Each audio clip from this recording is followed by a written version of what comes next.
Kia ora, councillors. All right, we'll get underway with our final council meeting for 2024. This is the council meeting for the 19th of December, 2024. We will start with a karakia. Madam Chair, kia ora councillors. Whakataka taho ki te uru, whakataka taho ki te tonga, ki makinakina ki uta, ki mataratara ki tai, e hi aka ana te arakura, he tio, he huka, he ho hu, tihei, mauri ora. Thank you very much, Mr. Chief Executive. Welcome, councillors, to our final council meeting for this year. We do have quite a few items on our agenda, including one item for public excluded. So we will try and work our way efficiently and effectively through this agenda as we work towards the close of 2024 for this council. All right, so we will note the health and safety statement. We do have some externals. Can I just get you, Dave, to just quickly take us through? Kia ora tātou. Merry Christmas, everyone. Just a quick update for those who may not be aware. In the event of a fire and emergency, please do follow the directions of staff. The nearest fire exit is through the main chamber door where I'm pointing now, out to the right onto the footpath and then across the marked pedestrian crossing assembling in the park. And for those of you that haven't been here before, bathrooms also out the door, just in the little to the left from there. Got to thank you for that. All right, apologies. We do have a full house today, so we have no apologies. In the chamber, we have Councillor Hodge, Smith, Clarkson, Dunbar, Smith, Strange, Kneebone, Downard, Cookson, Marr, Hughes, Nicol, and myself. Online, we have Councillor Graff and Councillor Mahuta. So no apologies. We'll move to confirmation of the agenda, noting the addendums that have been circulated. I have a mover, Councillor Smith, a second, and Councillor Clarkson. All those in favor? Opposed? Carried. Jennifer, I'm just going to note that your mic is right behind the Christmas tree, and I may struggle to see your light if that comes on later. All right, disclosures of interest. Any new disclosures of interest or disclosures in relation to items on the agenda for council today? Nope. Okay, so we will move to the confirmation or receipt of our minutes. We've first up got the council minutes from the 28th of November, 2024. Sorry, Chair, excuse me. Did you have an apology? It's just that I need to take a leave for about half an hour at 10 o'clock. At 10 o'clock. Quarter past 10, about quarter past 10. Quarter past 10, sorry. Do we need to go back to the apologies then? And just to note.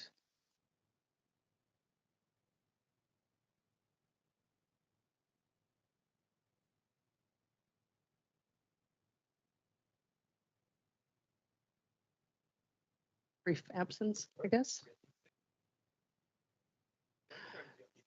All right, so now I do need a mover and a second. Councillor Marr moved, Councillor Hughes second. All those in favor? Opposed? Carried. Okay, so now we will go at, did we do the minute one? Did I finish that one? No. All right, do I have a mover for confirmation of those minutes? Councillor Strange, a second, and Councillor Hughes. All those in favor? Opposed? Carried. Now our next selection of minutes to be either confirmed or received. Councillors can note on the screen the various meetings that these minutes relate to. I've got a mover and Councillor Strange, second and Councillor Nicol. All those in favor? Opposed? Carried. All right, we now have a recommendation from the Finance and Services Committee This came through from their, it's the 20th of November meeting. Is that correct? Yes, I'm reading that correctly. All right. Councillor Hughes, as the chair, would you like to move that recommendation? And second, and Councillor Strange. All those in favor? Opposed? Carried. We then have a recommendation from the Climate Action Committee from their 21 November meeting. Council supports the next steps and change and approach to meet the Regional Climate Action Risk Assessment Project objectives as set out in the Climate Action Committee agenda. Would you like to? Yep, happy to move. I mean, it's a rescoping and carrying on with a new, better approach. Give it a second. Right. So, okay, I've got a mover in Councillor Nicol and a second in Councillor Mahuta. All those in favor? Aye. Opposed? Carried. All right. Last one, we've got a recommendation from the Regional Transport Committee that Council funds the Tokoroa and Tikawiti bus funding local share gap until July 2025 via the 25 year operational cost savings or the public transport reserves. Question, Have we, Councillor Smith? where is the public transport reserve made up from? I got Phil? Any specific question in that? Interest, if it's to Tokoroa and Tikawiti funding, and it's coming from the public transport reserve, is that from all TAs that have contributed to that reserve, or is that a specific reserve from Tikawiti and Tokoroa? The reserve is for all services across the region, so it isn't specifically for those districts that contribute to that service. But the funding has, through you, Madam Chair, the funding has come from all districts into that reserve. Correct. So we're cross-subsidising already the public transport in the region. I appreciate it's minor, but I just want to know the precedent. Same as ICM, councillor. It's another issue. I'm just reflecting on the recommendation that this council, sorry. I'm just reflecting on the recommendation that came through this council from the Future Proof Public Transport Committee, and that there was a motion at that time to consider that within the annual planning process. I'm just testing, is that an approach that is equally applicable under this recommendation? Or is this This is for this financial year. this is for this financial year? Would the chair or deputy chair of Regional Transport Committee like to speak to this? I'm happy to move. You move, okay, and do I have a second, and Councillor Hodge? All those in favor? Opposed? All right. Carried. That was an aye. Nice. Carried. All right, we'll now move to the health and safety report. So councillors, this is item 7.1. This is on page 79 of your agenda. And we have Stu Brown to join us.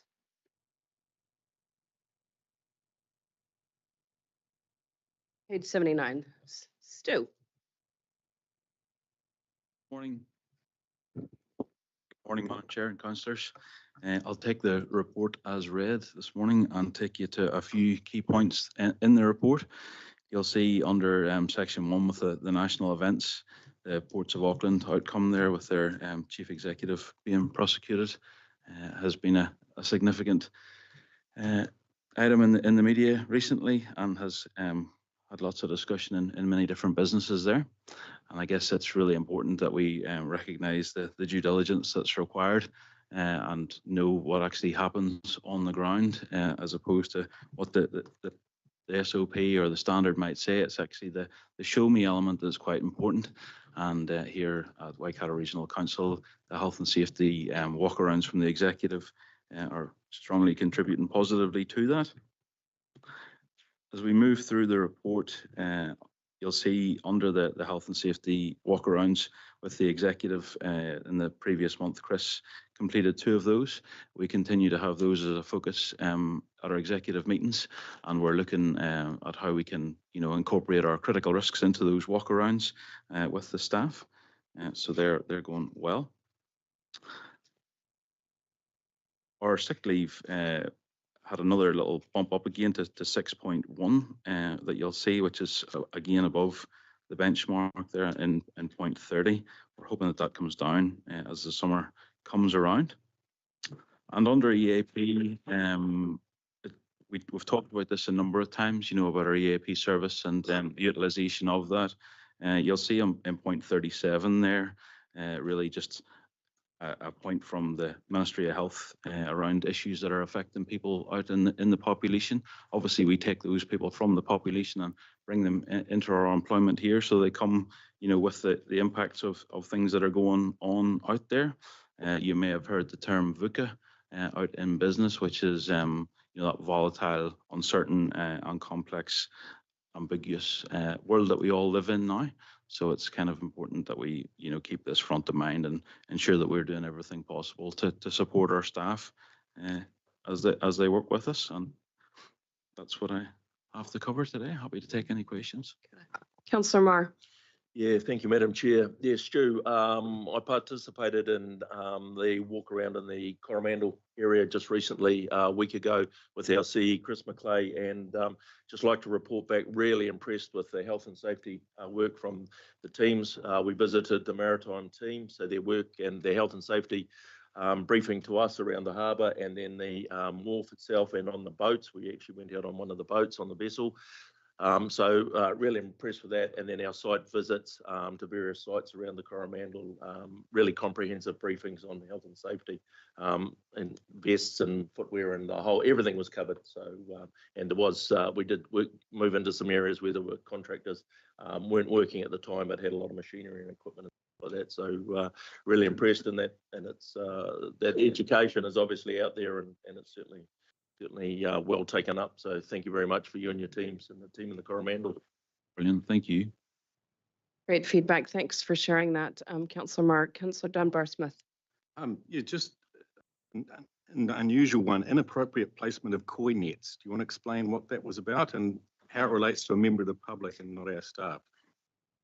Yes, our staff were out conducting their normal work and they observed someone in koi nets across the river that wasn't authorised, and they just asked that those be removed. So that's what that relates to. Any other question? Councillor Cookson. Yeah, I'd just like to back up what Councillor Marr just said. I've been doing a governance course in Auckland, and our last case study was what happened at White Island.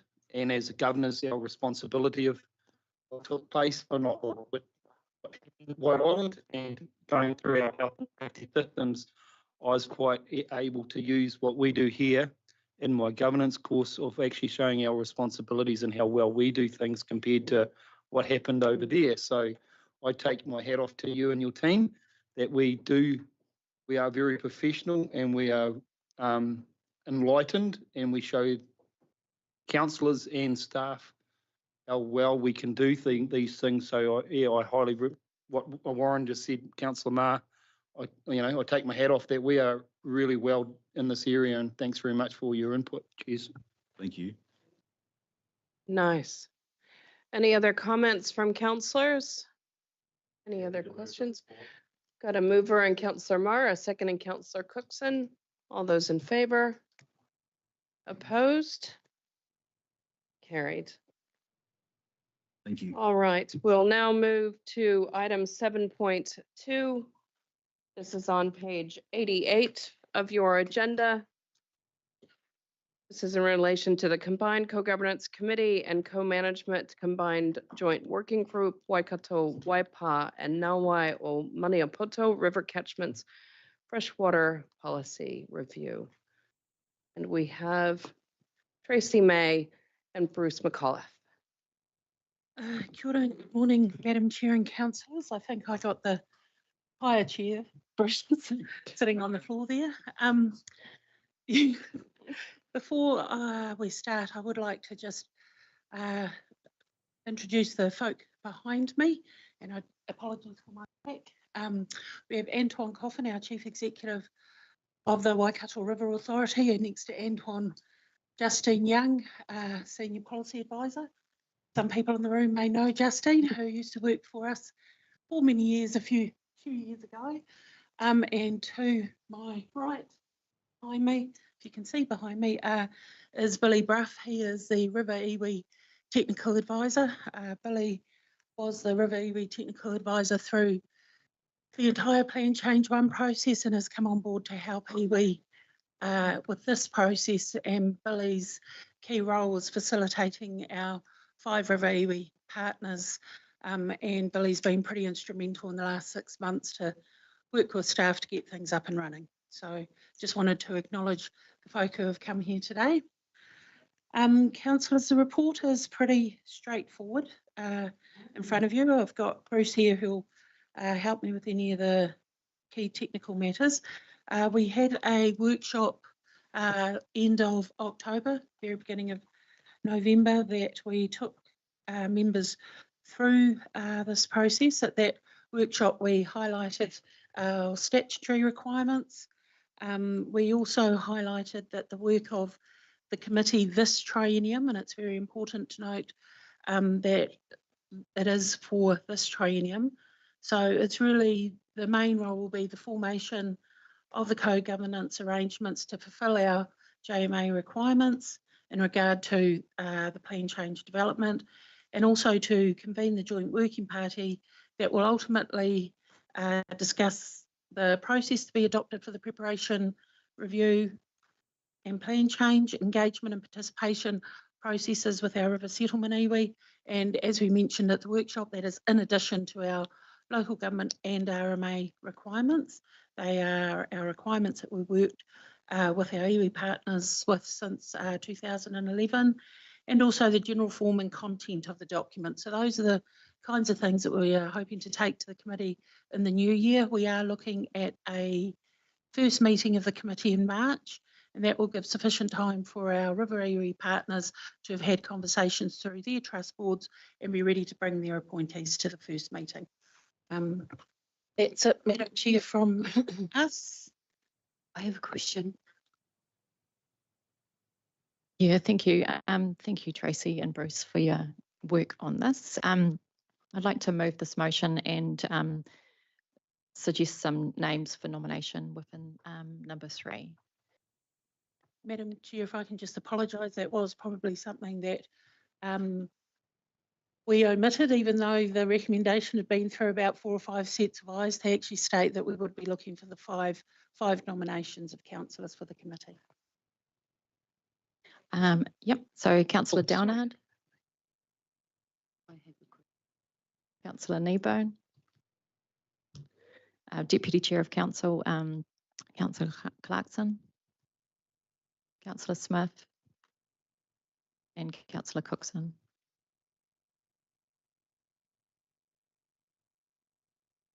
Thank you for that, Councillor Strange. Councillor Hodge, did you? I just wanted a question around recommendations and some wording in it, that's all. Is that okay? Mm-hmm. So Tracy, thank you for this. As you know, there's been discrepancies around the wording of co-governance within councils and outside councils, central. Wouldn't it be easier if this was called, say, shared committee or something? Because, you know, co-governance is not a word that's been accepted in the wider area. It's when we went to the Water Well Done, one of the things the council was against was that word co-governance. I just want to ensure that the wording is right. I mean, it's okay right now, but going into the future, that co-governance word was not accepted within the councils during Three Waters, during Water Well Done, doing blah, blah, blah. So just something to consider, okay? I don't. Tracy? Thank you, Madam Chair, and thank you for that, Councillor Hodge. Co-governance and co-management are words that we've used for the last decade with our river iwi partners. For me, nothing has changed other than perhaps public appetite for those words. So they are words that we use because we believe that it clearly defines it is co-governance, it is a governance committee, and the management is reflective of the work that staff does. So their terms we use, I understand the palatability may have changed and visibility, but they're words that for us are very clear in terms of our statutory responsibilities, but that's over to council. I've already seconded. Councillor Marr. Yeah, thank you, Madam Chair. I'd just like to throw another name in the mix, and that's Hamilton constituent councillor Chris Hughes. And then just a question around, obviously we're looking for 5 and we now have 6, what the process is around that. Yeah.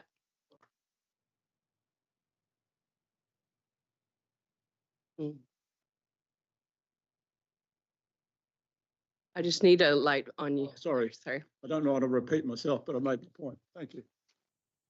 Sorry, it's point of order. We do have a motion on the table, so. I'd like to move an amendment to that motion. And I guess part of that is to get the answer around the voting format if there are 6 nominations. So I would like to. Well, so the amendment that you're putting forward is what? 6th name, Councillor Chris Hughes. Madam Chair, just a technical question, and I'll look to you, Tracy. The terms of reference in there, I think, refer to 5. So would that need a change to a terms of reference if this suggestion were to go forward? Through you, Madam Chair, yes, it would. So the terms of reference are 1 representative of each of our river iwi partners and equal numbers of representatives then from council. So it is recommended that it's 5-5. If there was to be an increase, then my recommendation would be that that is then referred back to the joint working party so that it's taken back to our river iwi partners and our legal advisors. So, Councillor Marr, if you want to move an amendment, my suggestion is you take one of those out and substitute in Councillor Hughes, and that is your amendment. Okay, so Councillor Hughes, Councillor Cookson, Councillor Downard, Councillor Kneebone, Councillor Smith.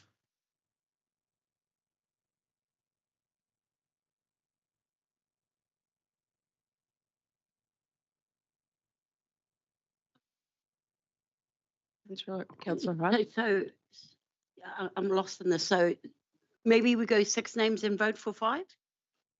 No, we have a motion on the table No. for 5 names. Yeah. We now have an amendment proposed for a different 5 names. So we will have to take the amendment first if it gets a second.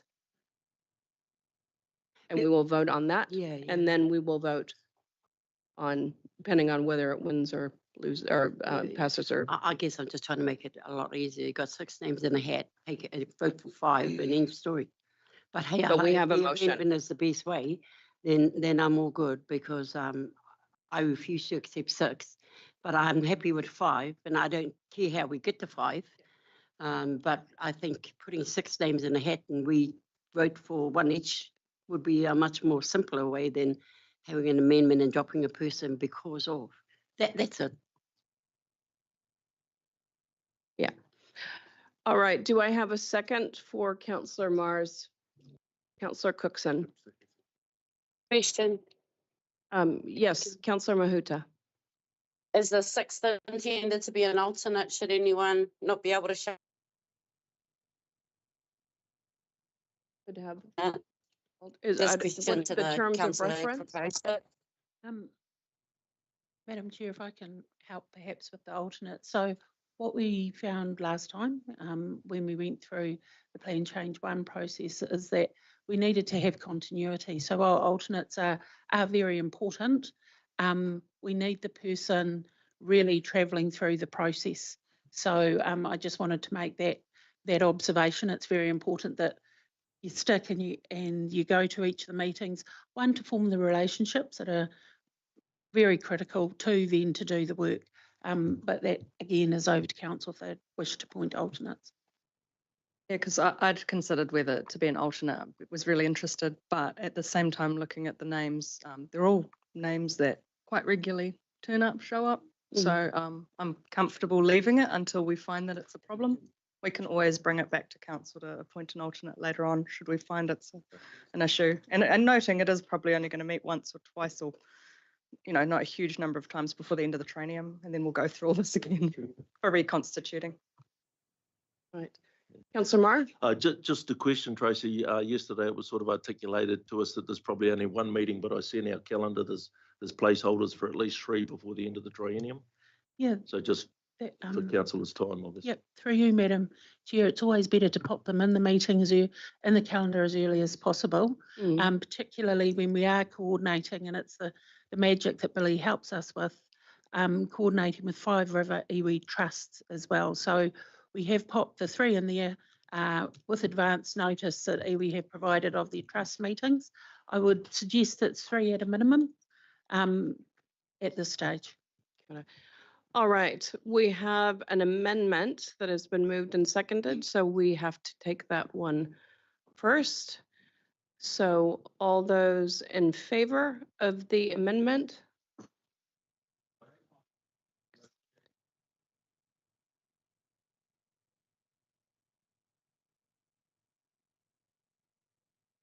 Okie dokie. What we will be voting on here by way of this division is the amendment that Chris Hughes be added as a member of the Co-Governance Committee, which would make the 5 members, if the motion amendment is successful: Councillor Downard, Councillor Kneebone, Councillor Hughes, Smith and Cookson.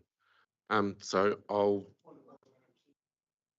Can I get you to use your mic? Point of order, that's not what we're hearing, because you've said be added, where in fact it says replacing Councillor Clarkson. That's right. So Councillor Clarkson would not, if we get to a substantive motion, should the amendment be carried, Councillor Hughes would replace Councillor Clarkson in the way the original motion reads currently. So I'll call out your names in no particular order. Can you please use your mics and let me know if you support, oppose or abstain from the amendment? Councillor Hodge. Councillor Hughes. Councillor Kneebone. Against. Councillor Marr. Support. Councillor Mahuta. Councillor Nicol. Against. Councillor Smith. Councillor Story. Against. Councillor Strange. Against. Councillor Clarkson. Against. Councillor Cookson. For. Councillor Downard. Support. Councillor Dunbar Smith. Support. Councillor Graff. Support.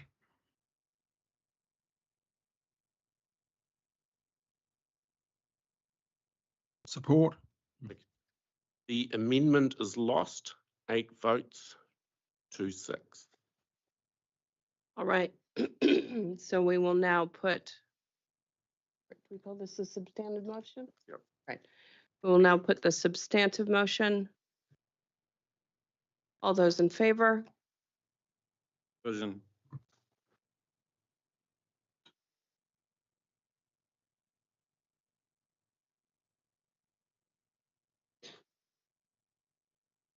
Okay, this one, a division has been called on the substantive motion, focusing on that the members of the committee representing council will be Councillor Downard, Kneebone, Clarkson, Smith and Cookson.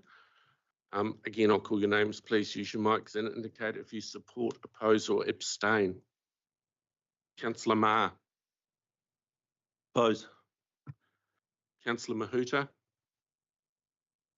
Councillor Nicol. Councillor Smith. Support. Councillor Story. Support. Councillor Strange. Support. Councillor Clarkson. Support. Councillor Cookson. I'll abstain. Councillor Downard, Against. Councillor Dunbar-Smith, Oppose. Councillor Graff, Oppose. Councillor Hodge, Councillor Hughes, Oppose.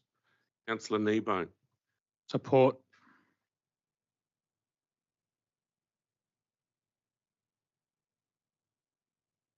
The motion is carried 8 votes to 5 with 1 abstention.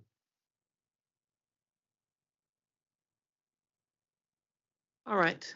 Thank you, Tracy. Thank you, Bruce. Madam Chair, if I could just beg your indulgence. Yesterday at the Chief Executive's catch up with you, you were told that we didn't have a final date for the RM Amendment number 2 bill in terms of our submission.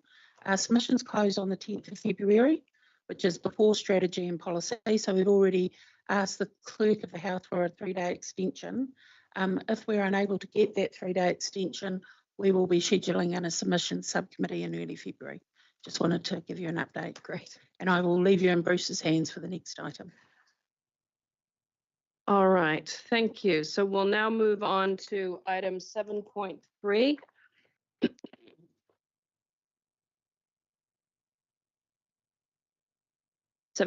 This is on page 102 of your agenda.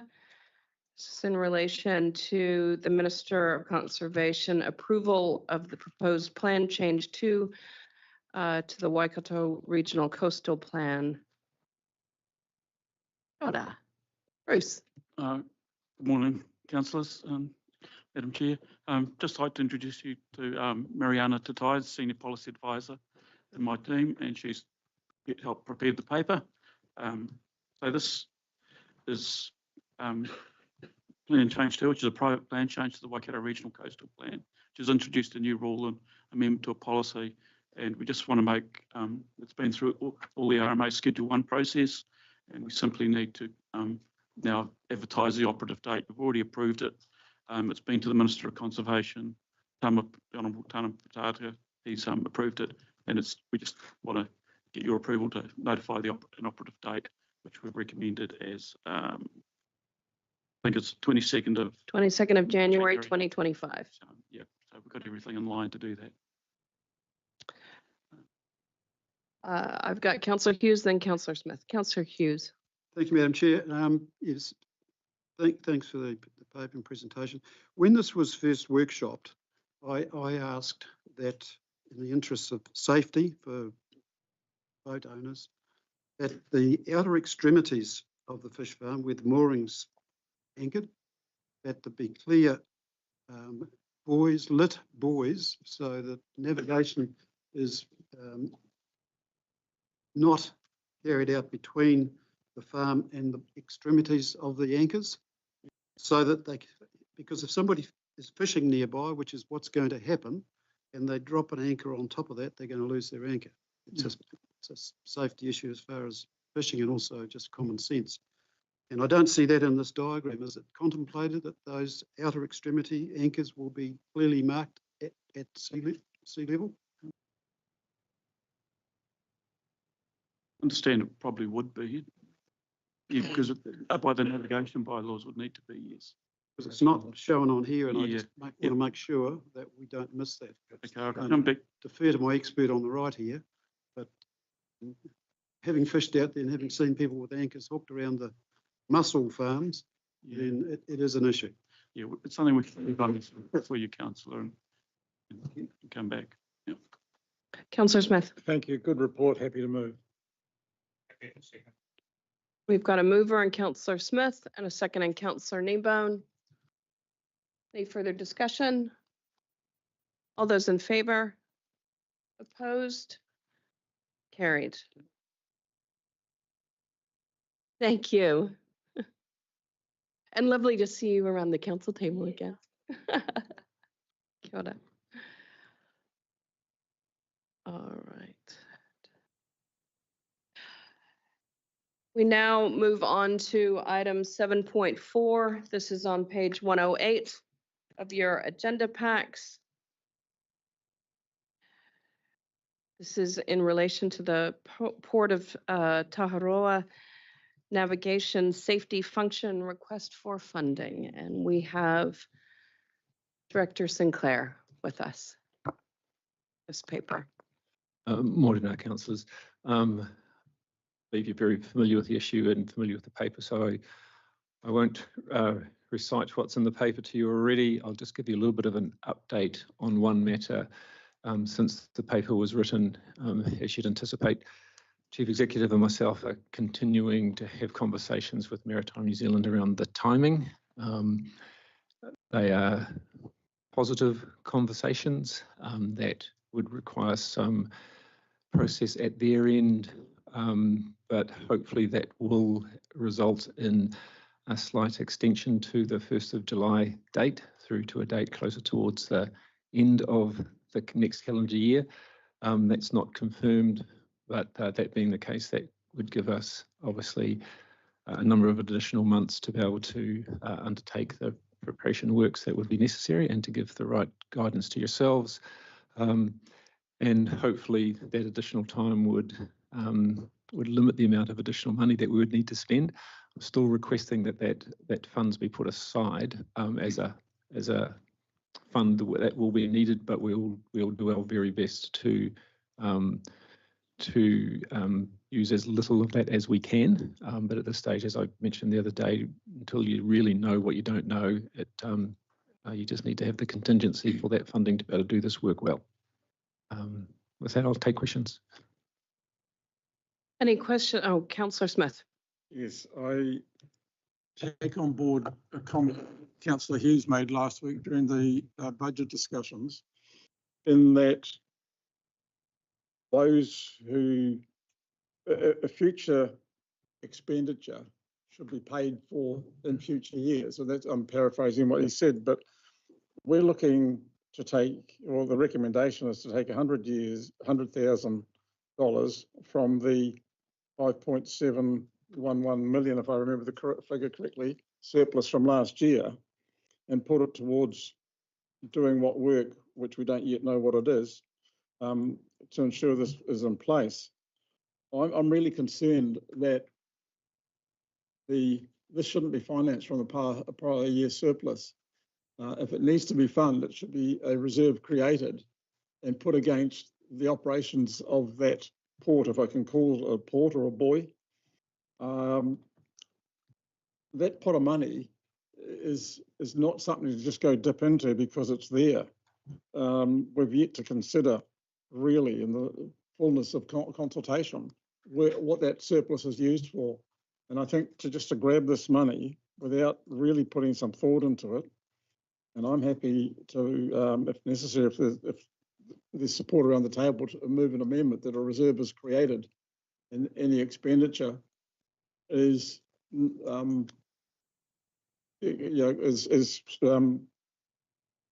is any income, future income is put against that reserve to zero it out. So I'd like some discussion around that, please.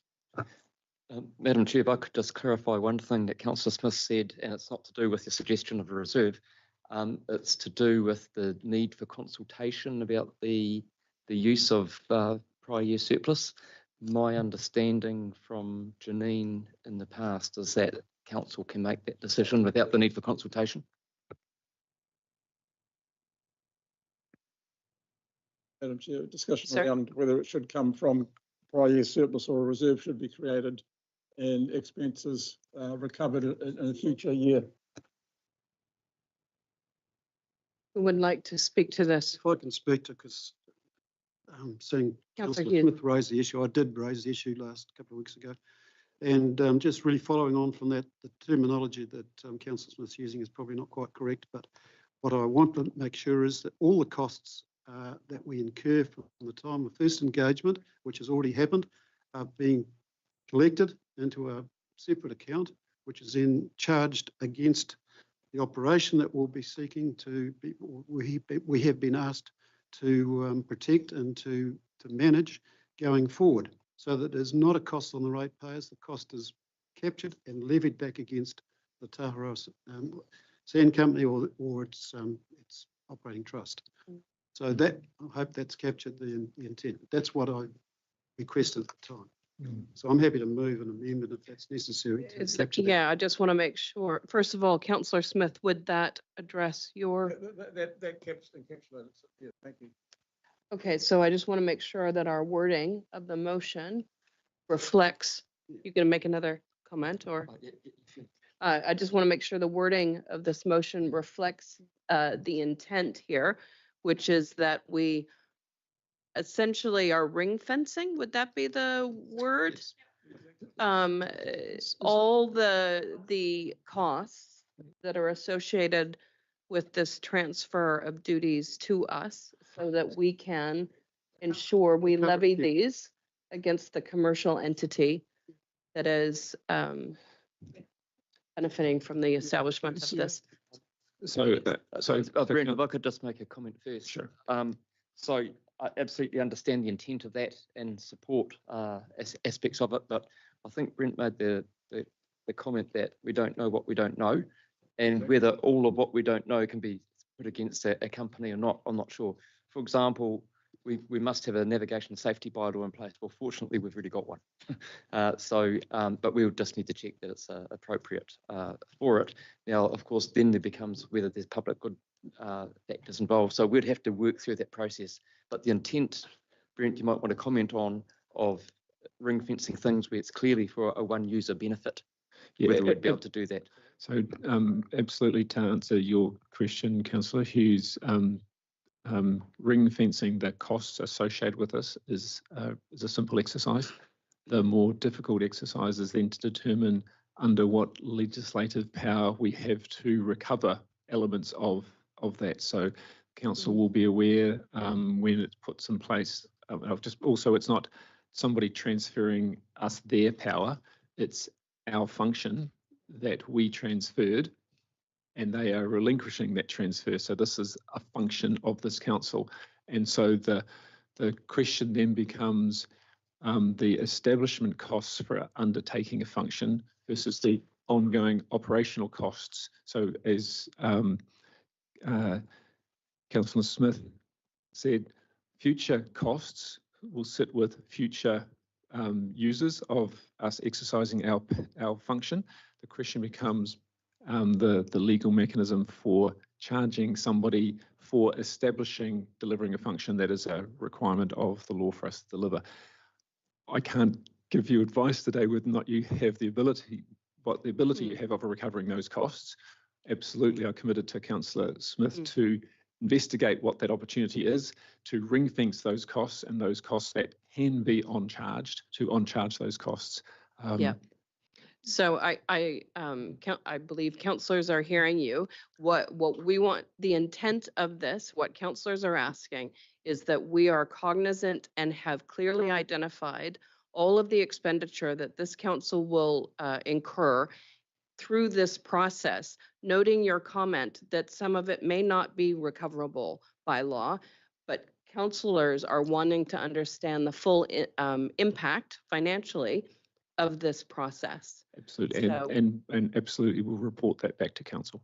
And so that's what I'm setting it to capture, yeah. and then worry about distributing the cost centres at a later time. But if we don't capture it, we can't deal with it.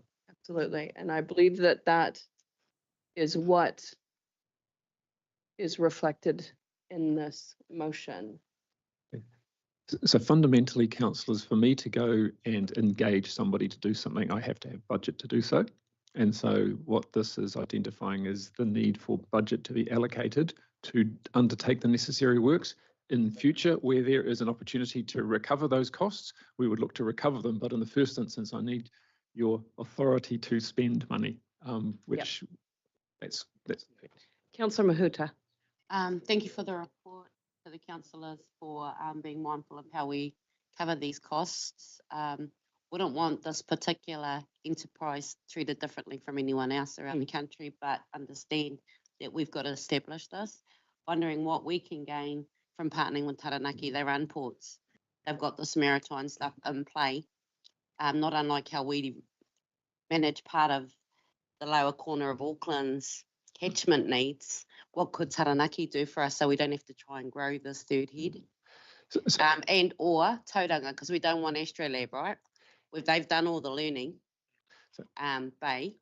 So I'm saying, what can the other regional councils do for us in the interim while we grow this capacity? Because I would hate for us to go and tick up a really highly spec team for a task that we haven't quantified. I know you're doing the quantification now. Yeah, absolutely. And those are all the questions, Councillor Mahuta, that we ask and answer through this process. And whilst I can't confirm the additional time, I got a very strong sense from Maritime New Zealand that the additional time can be made available to us to be able to undertake the exact things that you just described.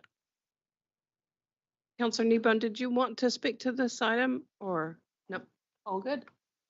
Councillor Downard. So are we comfortable just going back to Councillor Smith's comment that it's coming out of the last year's surplus and the amount? Because you did mention that now it's been extended to the end of 25 that you might not need it. We won't spend any money that we don't need to spend, Councillor. It's just about right now not knowing exactly what will be involved. It's making provision to be able to spend up to this amount of money, and if we can do it in a far cheaper way, then we absolutely will be. Mm-hmm. But I think what we are hearing is councillors want to be reported back to absolutely on this. Absolutely. So we recognize you need some budget allocation for this.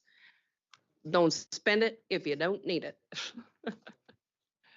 All right, so I've got a motion.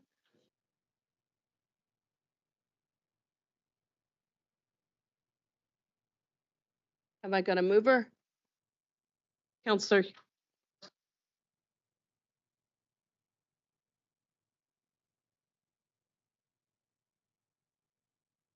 I need a mic on you there. Happy to move, Madam Chair, but I want to ensure that we have precedent for doing this and for making charges against bodies subsequently. So it's not new, and I just want to make sure that the precedent that we've already established, where we're incurring costs upfront, future projects, that those costs be sheeted home to the beneficiaries of the expenditure at the end of the day. So, and I don't see that being encapsulated in that motion. So then give us some wording. Thanks.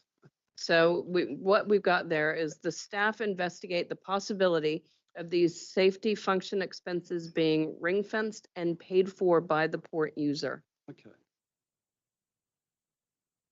Yes, Councillor Kneebone? That staff acknowledge the concerns of council and look to avenues for these safety function expenses being ring fenced and paid for by the user. Avenues or yeah, I'm happy to move that. Methodologies or something. I'll second it, Madam Chair. I think it's the intent. So yeah, the intent that's what's important. So in other words, they're going to come back to us and show us the most efficient way to do that. Yeah. Second, Madam Chair. All right, so I've got a mover in Councillor Hughes, yes, and a second in Councillor Smith. Thank you. All those in favor? Aye. Opposed? Carried. All right, we will now move to item 7.5. This is on page 112 of your agenda. Investing to protect the Waikato region from the further spread of invasive freshwater clam. I'm skipping the Latin today. We've got Director Ryan, but first I'll go to our Chief Executive for a comment. Yeah, Corpicula fluminea. Nice. So we've had some discussion about this since the paper was first presented to Council, the business case, and we've had discussion about the fact that it was a controlled area notice plus option that was being recommended to Council. That is still the case, but we've done a lot of work.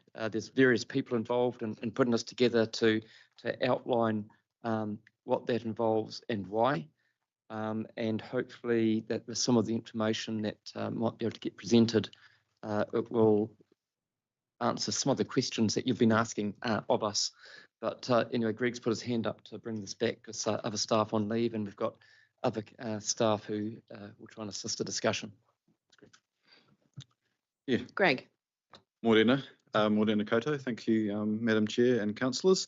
So the purpose of this item is to really bring attention to the capital investment that has been identified as necessary for us to meet the requirements of the controlled area notice and unwanted organism status of freshwater golden clams, Capicula luminea. And I am joined by Darren Embling, our biosecurity team leader for pest plants, as well as Ed Brown, our manager environmental monitoring, to provide a bit more of an operational context to assist councillors with this discussion. I put this first slide up just to reinforce that this is about part one, which is the capital requirement that we immediately need to help our staff to meet those requirements and reduce the risk of spread. And just acknowledging that there is a second part to this business case, which will be traversed as part of the annual planning process. So just a bit of a reminder of the background and context, what we're dealing with here. So May 2023, so more than a year ago, Capicula was discovered in the Waikato River in Lake Karapira at Bob's Landing, and since then has been confirmed over a stretch of the Waikato River from Lake Maraetai effectively down to Port Waikato. We're still in the response phase at the moment, and Biosecurity New Zealand are the lead. We are needing to transition into a long-term management phase though with Capicula. One of the challenges with this particular pest is that there are no examples overseas where eradication has been demonstrated, and so we're certainly in a position where we're needing to learn to live with it, and in particular focus on pathway management, and that's really what the focus of this paper is, around enabling our teams to do what we need to do to reduce that risk and meet the requirements under the Biosecurity Act. There are a couple of terms added there which were have been put in place by Biosecurity New Zealand to assist with the management and the movement of golden clams. Firstly, in August, it was declared an unwanted organism, and so what that means is that we have a general responsibility to knowingly shift this around the motu. So that's, I guess, an overarching requirement that's been on council since August 2023. That was supplemented by a controlled area notice that was put in place along the Waikato River in November, and that covers the main stem of the Waikato River only, so not the tributaries. There are other activities happening at the moment to help to manage this particular incursion. We have a lot of surveillance underway, including eDNA, to understand not only within the catchment but also outside of the catchment what the movement's looking like, and I think at the moment nothing else has been detected outside of the Waikato River catchment, which is really good to know. But certainly our regional partners are watching us very carefully, because this particular incursion could have quite significant consequences for our other pristine lakes and water bodies around the motu. In terms of the pathway management aspect, in particular check, clean, dry. This isn't a new concept. It's been around for a few years since. So what was the year? Didimo. Yeah. So you recall Didimo a few years back, and so this general concept has been around for a while.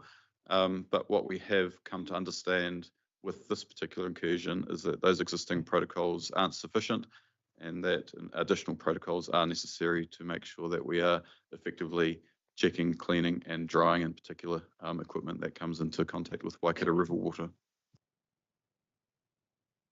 So since the unwanted organism status has been in place and the can has been in place, we have been responding to that as council. We have a number of our work programs that are impacted by this, that do come into contact with Waikato River, our biosecurity, environmental monitoring, river management and operational work programs. We have done some work whilst we have been gathering our requirements together to make sure that we are meeting the requirements of the unwanted organism status and controlled area notice, proactive planning, scheduling of work programs and making sure that we're careful about where we're doing that work, and also undertaking some bare minimum check, clean, dry requirements as well. Some work has been able to be deferred as well. For example, our river management work on the main stem has been pretty light recently because we're in the process of building our new river vessel. In saying that, we are only doing that bare minimum check, clean, dry, and that does leave a risk of non-compliance with the UO and CAN requirements. So that's really important for council.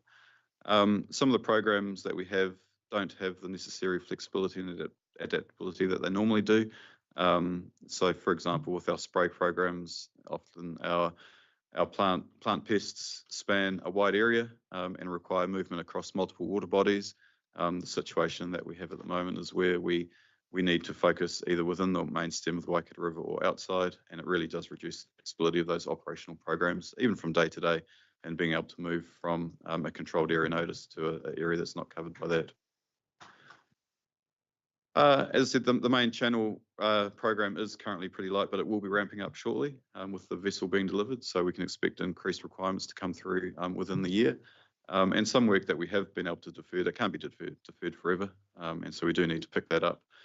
And one other element is around our flood event requirements. At the moment, we have a number of flood control outlets in the main stem of the Waikato River, and we've been able to maintain our inspections now with relatively low water levels. That's not always the case, as we all know, and especially during flood events when the pace of work picks up and the need to traverse different water bodies within a very short space of time becomes critical. So why is the investment needed? We need to be an exemplar in this space, quite frankly, to show that we are doing everything that we should be doing to manage the movement of cubicular to other water bodies. I think I had a number this morning where our environmental monitoring program traverses 110 water bodies in the region. That is significant, and so we need to do everything that is expected of us as council. We have a significant leadership responsibility in the region. We have a partnership with River Iwi in terms of implementing Te Ture Whaimana and Te Kaupapa Katiaki as well for Lake Taupo. So some very significant expectations are placed on this council to be the exemplar in this space. We need to meet those enhanced check, clean, dry requirements, and as I said, they are more than what has been required previously through other incursions such as Dirimo. We need to make sure that we are reducing the risk of spread through our normal operational activities, and ultimately to enable us to undertake our work programs to manage a number of strategic risks, which is the ultimate driver for these work programs. And that might be to do with infrastructure, biosecurity, or an environmental monitoring program. So with a focus on part one, it really is on providing additional gear and equipment for those teams that come into regular contact with the Waikato River and need to travel and traverse different catchments. And I understand there's been certainly a desire to understand some more detail around the funding request that has been sought, which is 414,000 from the prior year surplus. So I've got a bit more information here to assist.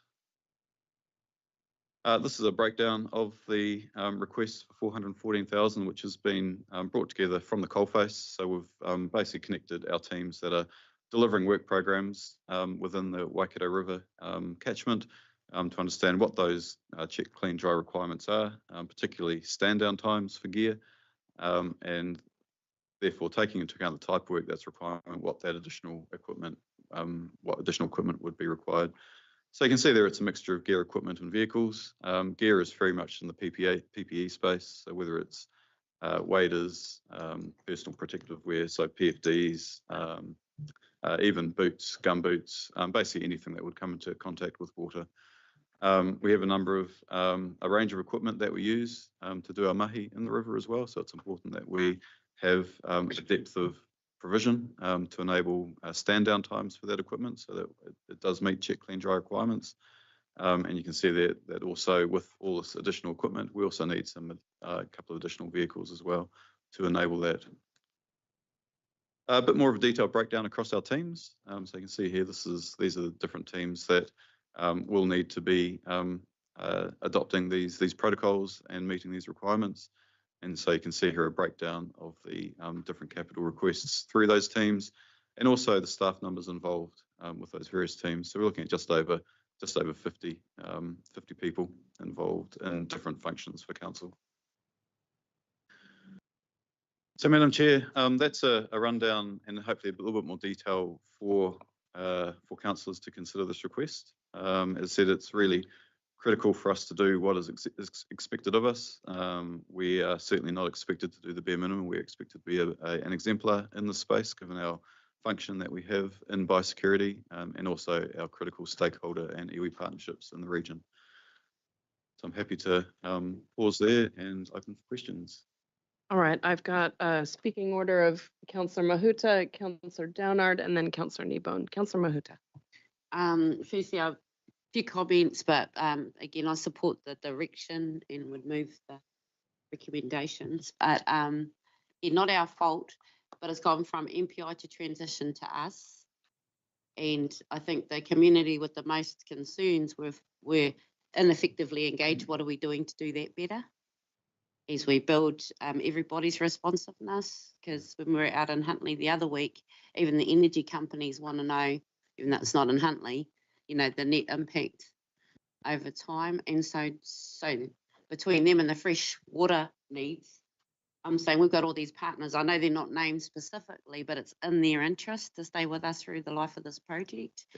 And I just wonder if everyone's just going to quote some other councillors, take a free ride on us otherwise, when they should be fronting. I see the case for research. They should be fronting a lot of that for us, and we should be coming in behind it, in my opinion. So I just want to really get behind this, but say that once it's gone from something that they've notified and it's here now. So this time last year, everyone was in a room, in a war room, huddling around. They had all the information available. Now it feels like they don't. And I'm saying, well, we've transitioned. How do we take the rest of the community with us? And how do we take them with us in a way that whatever influence they can have on the sector comes into the project too? Otherwise, we're just, again, it's probably more that that kind of advocacy I'm talking about. I know the work on the ground that needs to be done. So therefore, if this is the case, then I would expect that kaitiaki who are in those same places as us can be highly funded from applying to our funds to do the work that they're already doing in the same catchments. And I don't see that. So yes, they could apply to the EIF or the other funds, but they're out there anyway. So how are we protecting kaitiaki activity along the river, or how will this help enhance it? What can iwi do in partnership? Back to you, Greg. Thank you. Yeah, and I think it's actually a good point to highlight is that I guess we have a couple of roles here as council. One is in the biosecurity system, so we're a key partnership with other players in the biosecurity system, including our iwi partners. The focus of this particular paper today is more about our operational work. So it's not necessarily the work that's required or the plan required to transition to long-term management. This is simply about our operational activities and making sure that they meet the requirements of this unwanted organism and the controlled area notice. In terms of our partnership with our iwi and stakeholders in the region, I think it's fair to say there's been a lot of learnings out of the response, and we have recently adopted a memorandum of understanding between ourselves, Biosecurity New Zealand and Department of Conservation in terms of how we work together and how we can work better together. A critical part to that is the fact that we have some really strong relationships at a regional level, and we need to make sure that we leverage those existing relationships to make sure we have a much more effective response. And just noting, as we mentioned yesterday, we have, as a council, received a formal letter from the chair of Northland Regional Council, just highlighting their expectations on our council to lead the protection of the rest of the country against this onslaught. So. Total group, but don't forget, iwi aren't just on the policy, they're in the river too. Yes. And I don't know whether they can afford the same equipment cleans. I'm just looking for funding if they apply for a similar purpose, because they're in the river doing kaitiakitanga, that we will look at the same. Well, I can take that question. I don't have a specific answer for that today, but I can take that question away. Councillor, thank you. I've got Councillor Downard, Kneebone, Dunbar, Smith, and Hughes. Councillor Downard. I concur with Councillor Mahuta, what she said, but my big concern is this is the second item that's, taking out of the past year's surplus out of ratepayers, and for my ratepayers and actually the whole region ratepayers, my big concern is that, you know, we've already, through the annual plan consultation, there's money being asked for, you know, for the OPEX rather than the CAPEX that's been asked for today. I believe that the past surplus should be going back to the ratepayers that we've taken off and we haven't used. So, you know, to me, asking for extra money out of surplus, I do believe we have a key role in this. But I also believe that, you know, it's shifting from MPI to us, and to a great extent. And just the numbers there, Greg, I just, you know, 84,000 for, you know, wetsuits and life jackets. The numbers just don't, you know, add up to me. It's just real expensive, you know, that whole 414,000. So my biggest concern is that, you know, I believe that we're putting a lot more on the ratepayers than we should. You know, we've got NIWA in the report. We've got NIWA getting 10 million over the next 5 years for research to combat that. And I'm sure there's other entities that both iwi and MPI are putting into it. I just think, you know, for that amount of money, we're jumping in a little bit too soon. You know, this has been in the rivers now for 16 months in between Lake Marita and Port Waikato. Has it shifted anywhere in that 16 months? You know, for the ongoing wash, I think MPI put on 15 wash stations and stuff like that in the community. So yeah, I'm just real concerned that we might be taking on too much out of a surplus that I believe that should be going back to the ratepayers. Yeah, and look, so to provide a bit more insight into where these numbers, how these numbers have been derived, particularly in the gear space, the largest challenge that we see operationally is that gear needs to be stood down for a period of time before going from within the Waikato River out to other parts of the region. And so what that has necessitated is for us to have a much greater depth of gear, and whether it's personal protective gear, it's also about standing down potentially contractors for a period of time to enable that check, clean, dry protocol to be followed before we have machinery, equipment or protective gear moving outside of the area. So that's really the basis for those numbers there. And you can see the number of staff, which hopefully gives councillors an idea of the scale of the challenge that we have. And I guess just reinforce the separate conversation that we do need to have around long-term management of Capicula. There'll certainly be a conversation for council to have in terms of understanding what our ongoing role and that looks like, because it will certainly be a partnership across multiple organisations, and that is something that's been worked through at the moment. Just, you know, in relation to what Councillor Downard has raised around concerns about funding this from the prior year surplus, if we were to, given the expectation of our regional sector peers, given the expectation of our iwi partners and our broader community that we do everything we can, if we were to not fund this out of prior year surplus, how could we fund it?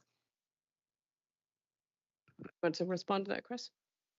Madam Chair, I'll have first crack at it anyway. The options would be, we'd need to try and fund it out of this year's money. Given I don't think that, I can't recall what the Q1 forecast was, and I probably went through the agenda earlier on, looking at the chair, that, you know, so I've had to reforecast this year, or if it can't be, we'd have to run a different outcome, what we'd propose to. The other option would be that we ring fence the money and put it into the annual plan discussions next year. But I think that the advice that we've had from our Director of Finance and Business Services in the past has been, this is the type of thing, a one-off expense, that is appropriate to be funded from a prior year surplus. So if it's to be funded now, it has to be funded out of either the prior year surplus or a change to the forecast, or we don't do the work now and we fund it next year and we don't bridge this gap. of the expectations our community has on us. I just want to make sure everybody is clear on the implications. Sorry, did you? Wait for me to respond to the Chief Executive, but just to give an update to people, at the end of September was our last report, and Council is tracking ahead of forecast in terms of its surplus. So that might put your mind at rest on that. As the Chief Executive, and Janine was planning on doing a reforecast, so we don't have the surprises that came at us last year. So that process will be happening when Janine returns from holiday. All right, but I just want councillors to understand that if this is work that we believe we need to undertake, we need to fund it somehow. All right, I've got Councillor Kneebone. So in terms of the funding issue, my view's really simple. It's always ratepayers' money, no matter how we fund it. The only other way to fund this is that we decide in the next annual plan to create a biosecurity reserve for events like this that we might go for 10 years without it happening. And I know what's going to happen within 3 years. Everyone will go, no, this reserve's not getting used. Let's stop it. Want to keep rates down. That's the reality of it. And I've seen that happen time and time again, you know. I would dearly love to give Darren a reserve to work with, but I know now that the rest of this table won't support it because of the amount of time we might go for, but before we need it, you know. It's effectively create an insurance fund. If there's support to do it, I'd be really keen to do it because this biosecurity issue, whether it's marine, freshwater or terrestrial, it's only going to get bigger and bigger and bigger. Let's be honest, you know. And so, but again, Michaela, I make the point, whether we create a specific reserve or use a surplus, it's still always ratepayers' money. And I think the ratepayers will not forgive us if we allow this, if we go slack on this and allow it to grow legs, and the rest of the country sure as hell won't forgive us. In terms of the expenditure itself, yeah, look, it is expensive. I acknowledge that. And I mean, geez, go down to Blimmin Burns cost something and outfit just one family with all the stuff you need to go boating, you'll get a shock, you know. And with that stand down period that Greg mentioned, I guess my only comment, Greg, would be make sure that we're buying in bulk, we're getting a blimmin' good deal. And the other thing is, I've sort of seen these broadly similar sort of projects, not in terms of biosecurity, when we buy a whole bunch of kit and then after 2 or 3 years the project's done its dash and then someone forgets about it and it all sits in the back of a blimmin' office somewhere.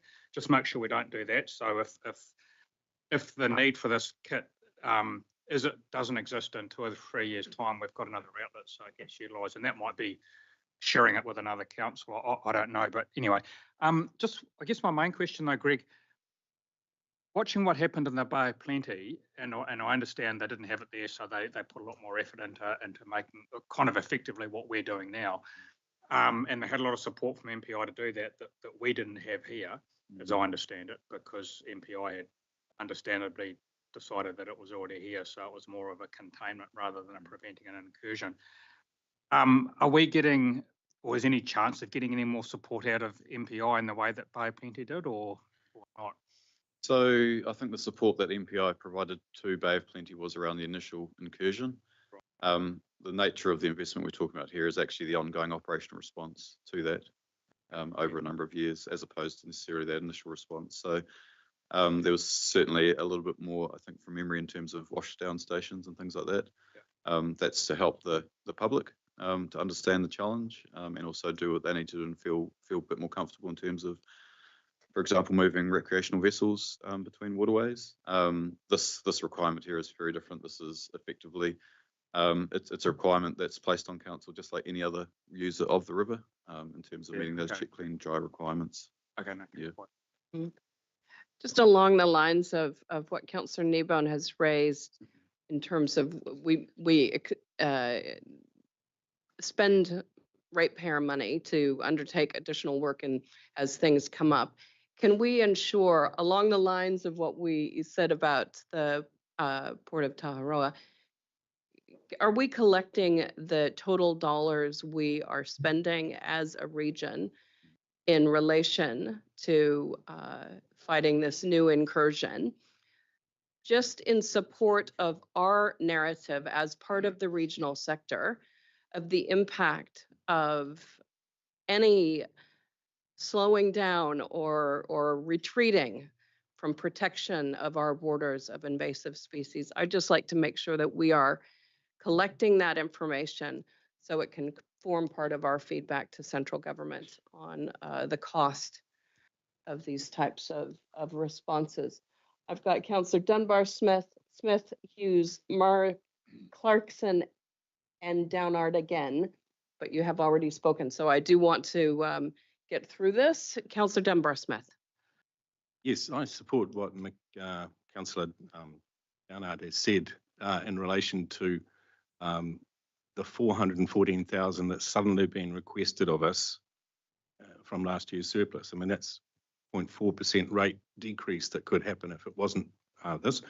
But my most concern is the paucity of information in the 34-page report. This information here is not contained in the report. There's been no breakdown in the report on the 414,000 or how it was arrived at. And today we find out the number of staff involved. So there's serious questions I've got about the report itself and the justification that was sitting in it. Firstly, are we meeting currently? So I note here on page 11, in respect to WRC water sampling, Biosecurity Act has set a number of conditions which allow us to carry on our current work. That's correct? Are we meeting those criteria? So we have a number of programs that are having to respond to those criteria, and each of those programs have responded differently to meet them. So as I said, for our biosecurity work, we're having to adjust our work programs to be much less flexible and effective, and somewhat reduced to be able to meet that criteria. For a program such as environmental monitoring, we are doing the bare minimum requirements for check, clean, dry. But what's very clear is that we need to do more in that space to really demonstrate that we are an exemplar in terms of managing the shift of the species around water bodies. Other work has been able to be deferred, so we have been able to set it aside until we can have the resources necessary to meet those requirements. For example, our river work. So as I said, each program is different and has different arrangements in place to make sure what we're doing, but it's fair to say each program is somewhat compromised as well. But however, at the moment, the environmental monitoring teams are currently utilising 2 sets of gear, some for in and out. So we're currently meeting the criteria that MPI has set down. So I've got Ed Brown here, who's also our manager of environmental monitoring. So just to provide some insight into what's happening with this particular program.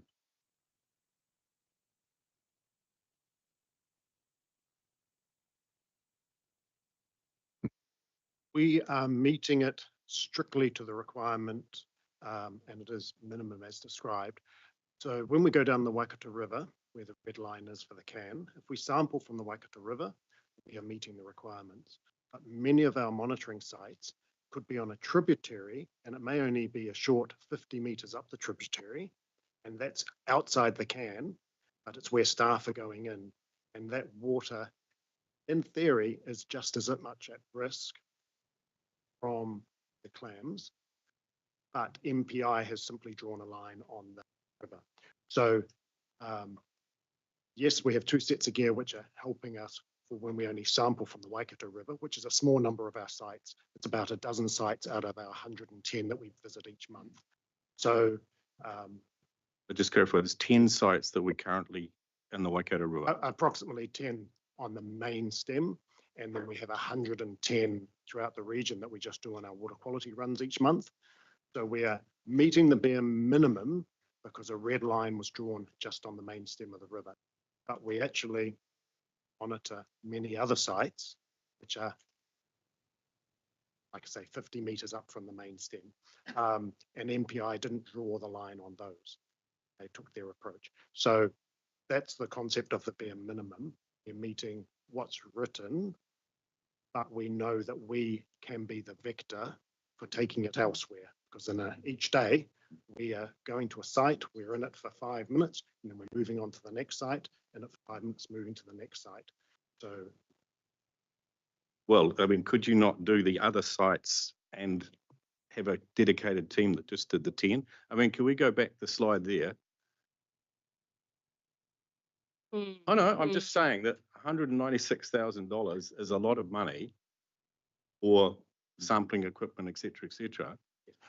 And so at the moment, as that report says, we're currently doing what you're describing, 2 sets of gear, and we are doing it appropriately for the 10 sites on the main stem of the Waikato River. We're not doing it appropriately for the nearby sites, which are on the tributaries. So that's where we need to step up, and that's what this funding's for. Right. Okay. In terms of the $100,000 that was currently allocated in the long-term plan, it's mentioned in here, but there's no indication of what that's being spent on. So that was a lift in our resourcing in the freshwater marine biosecurity space, and that really speaks to, I think I referred to earlier in the long-term management space. So this work here is purely around our operational requirements for doing our other work. The lift in the long-term plan was focusing on our freshwater biosecurity program across a number of incursions, across a number of species, and playing our part in the biosecurity system, not the operational delivery of our different programs that need to meet biosecurity requirements. If that makes sense. No, it doesn't actually. So our biosecurity program is engaged in the freshwater biosecurity space with our partners. Specular is one of the things that we deal with. We have a role to play in terms of the management of a number of freshwater pests, and so the lift in resourcing for the long-term plan was to support that particular piece of work. What we're talking about today is simply our operational requirements from other parts of the business that need to meet these new biosecurity requirements. And also in here, it talks about the need for staffing, that there's $75,000 currently being spent on staff or OPEX. There's no head count. So what is that being for under the current status quo, which is what we're doing now? What are we spending that money on? So we have a staff member that is dedicated to the Check, Clean, Dry program, who's just started, and Gordon, isn't it? Yeah. So for example, Gordon's been working with other partners and stakeholders across the region to help them to understand the requirements in this particular space and meet those requirements.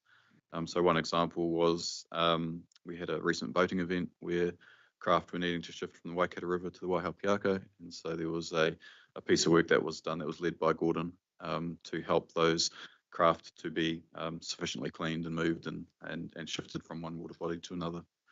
So he's helping with the much broader work program and helping the much broader community to respond to this particular incursion, as well as other freshwater biosecurity pests.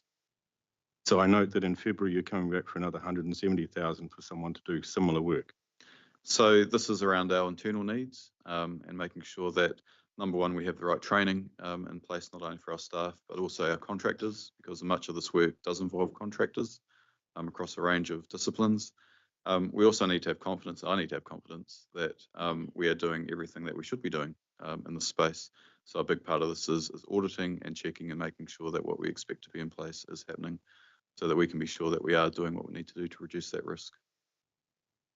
Yeah, I would have assumed that that was part of the contract we had with contractors, that we required them to do that. We have our own internal processes that we need to have assurance of as well. So, because this is new for contractors as well. I mean, this has been here for about 16 months. It is a new approach because you're talking about standing down of heavy equipment, for example. So we need to make sure that contractors understand those kind of needs and have the right and are supported to have the right processes in place to meet those requirements. I just want to signal, I think this has been a poor process in terms of the report that come through. And I recognize that councillors prior to today's meeting asked for a greater level of detail. That is what has been provided to council today. And I have indulged a bit of a deeper dive because I know councillors are interested in the detail on this. I'm sure that it is both a inquiry in terms of ensuring we're expending ratepayer dollars as efficiently and effectively as possible, but also meeting these expectations and requirements across the country and across our stakeholders, that we do everything we can to not be the bearer of this making its way outside the Waikato region or in to Lake Taupo. All right. I want to move us through this, but there's a few that are keen to speak.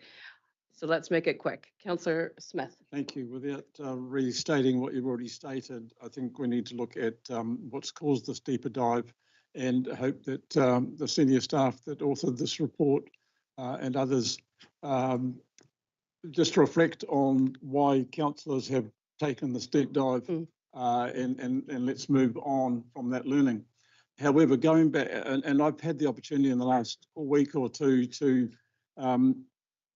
interrogate Greg a little bit more. And again, we did that this morning, Robbie and I. Was there a bright light shining on you, Greg? He's come out of it all right. He's not black and blue. But the reality is, you know, that sort of information should have been with us in that report, and we wouldn't have had this deep dive to the extent.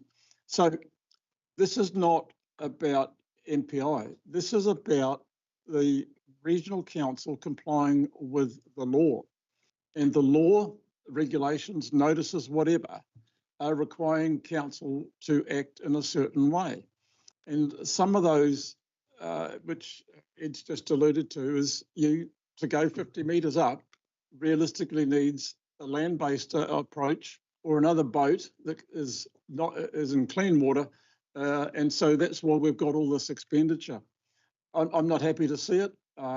Long term, I'm not sure that we will contain this and it will just become another one of those ugly beasts, the Dirimo and others. So is this a waste of money? I don't know, but until we actually get to a point, we've got to do something, and that's comply with the law. So the reality is, in our governance role, now that we have sufficient understanding of what the business case is really about, we need to determine, is that the case been made out? If so, hand over the money and let staff get on with the job. It's not for us to continue to micromanage. And I'm not trying to be critical of my colleagues, and I respect why some have gone deeper. And Ben, I congratulate you on seeking those answers because they weren't there.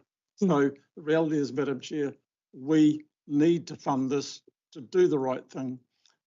It's not what I want to see, but it's a matter of being required to. So happy, regret, with some reluctance, but to recommend the move the motion. We do have a mover already in Councillor Mahuta. Would you like to second? I'll second that. All right, so we have done a fair bit of deep diving. I'm going to go to the others who have wanted to make a comment, but please let's make it brief. Councillor Hughes. Madam Chair, I'm appalled that we're spending this level of money on something which should be a very simple exercise. If you read the can, you can do it in 2 minutes. It's very clear, very explicit, and I don't believe that we are using our ratepayers' money wisely. I'm not happy with the calculations. We've got 2 vehicles on there. I don't see any changes to the OPEX because it costs money to run vehicles. So, and as far as I'm concerned, I don't know what we're testing for. We're not going to stop the spread of the clams by testing, or we're going to prove that they're there. Whoop-de-doo. What does that tell us? Nothing. As long as the notices are up, which I understand they are, all the way down the river, people have been warned about the infestation. They can read, and that's the level of our responsibility in accordance with the CAN. So,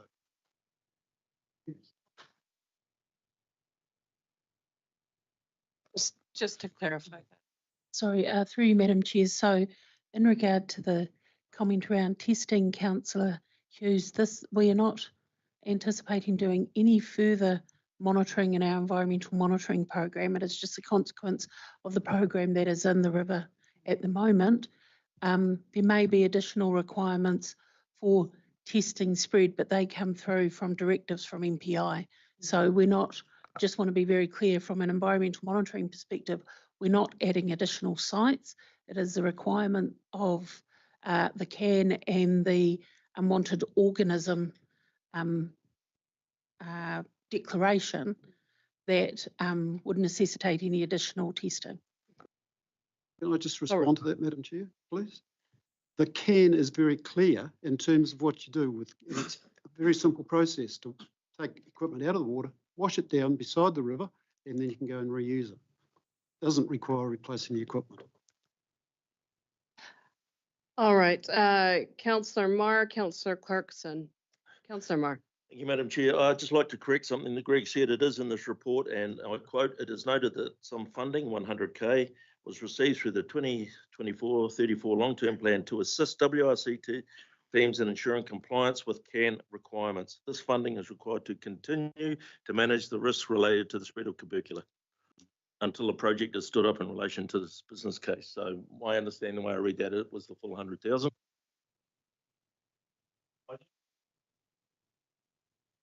Sorry, yeah, I hadn't finished. I note the report was produced by Place Group, obviously independent contractors and that. Is there any avenue for them to be involved in some of this project management going forward? So we do utilise Place Group for a number of areas. They're a general consultancy firm. They supported us in the RPMP, for example. I just have concerns around the possibility of an organisation producing a report and then becoming a paid contractor in the implementation of that report. Sure. What I can Through you, Madam Chair, the report and the services were acquired through our procurement policy. If in fact there was any interests above and beyond any other contractor, then they would be tested pretty swiftly through the procurement policy. A lot of this, what is in there is a lot of operational work on the ground conducted through Ed's team, Darian's team, and the other teams here. Place Group does not do that operational work out in the field. So just for clarity. Understanding that, but just looking at the 170,000 proposed for annually for the next 3 years, it's proposed to use external contractors, and a lot of that seems to be project management, from what I read in the report. Moving on to the in-depth, and I won't cover what everybody else has covered, but my concerns are the same. The CAN notice, and this is purely for our work in the CAN areas and the requirement not to transfer this organism into other waterways. Really simple treatments around absorbent materials, etc. Struggle to understand. Do those 52 staff work in the CAN area all the time? At 10 sites with the monitoring staff? So they're across different programs. So for example, so they're not always in the CAN area? Not always in the, but they work in the CAN, and the challenge with the staff identified is that they not only work within the main system of the Waikato River, but through other water bodies as well. Understand that. The need for the additional equipment. Understand that. And yeah, just reading the CAN notice, and I've read it again and again and again. I've spoken to John Walsh from Biosecurity New Zealand. It is the latest information out there that we are using. I just don't see the need for such capital expenditure going forward and the processes that are outlined in that CAN area. I'll leave it there. I don't want to dive any deeper. Thank you. We'll have a last speaker in Councillor Clarkson. I will try and keep it as brief as possible, but there are a couple of points I did want to make. First of all, I wanted to pick up on the comment made by Stu about biosecurity budgets. And from my perspective, looking outside of the organisation, it is imperative in a biosecurity budget that there is money set aside somewhere, contingencies like the one that we're facing with the clam. I mean, this is going to keep happening again and again and again with a whole range of new organisms. And so I think we need some flexibility in our thinking and in the way we budget for issues like this. So I'd like to follow up that at some stage with Stu and others to see how we might do something about that. I think we're going to have to do it. I also think we have to be extremely realistic about expectations of us as a regional leader in the environmental space. And actually it's about the TLAs and iwi and everybody, because, and Mikhail, while I understand your concern, we surely must be doing absolutely everything to prevent the clam getting into Lake Taupo. And it's not just Lake Taupo, as we've been listening to Ed, it's every other water body in the Waikato region. And yes, you can stop it if you get it quick.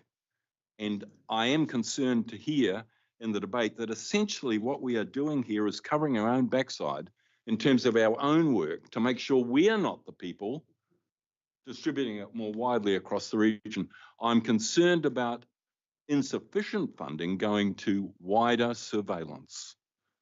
I want to leave us with that, really. So yes, I will support this, but I did have the same concerns about the lack of detail in the report. And like you, Mikhail, I look at some of these figures, and I am not an expert in this space, but the figures do worry me.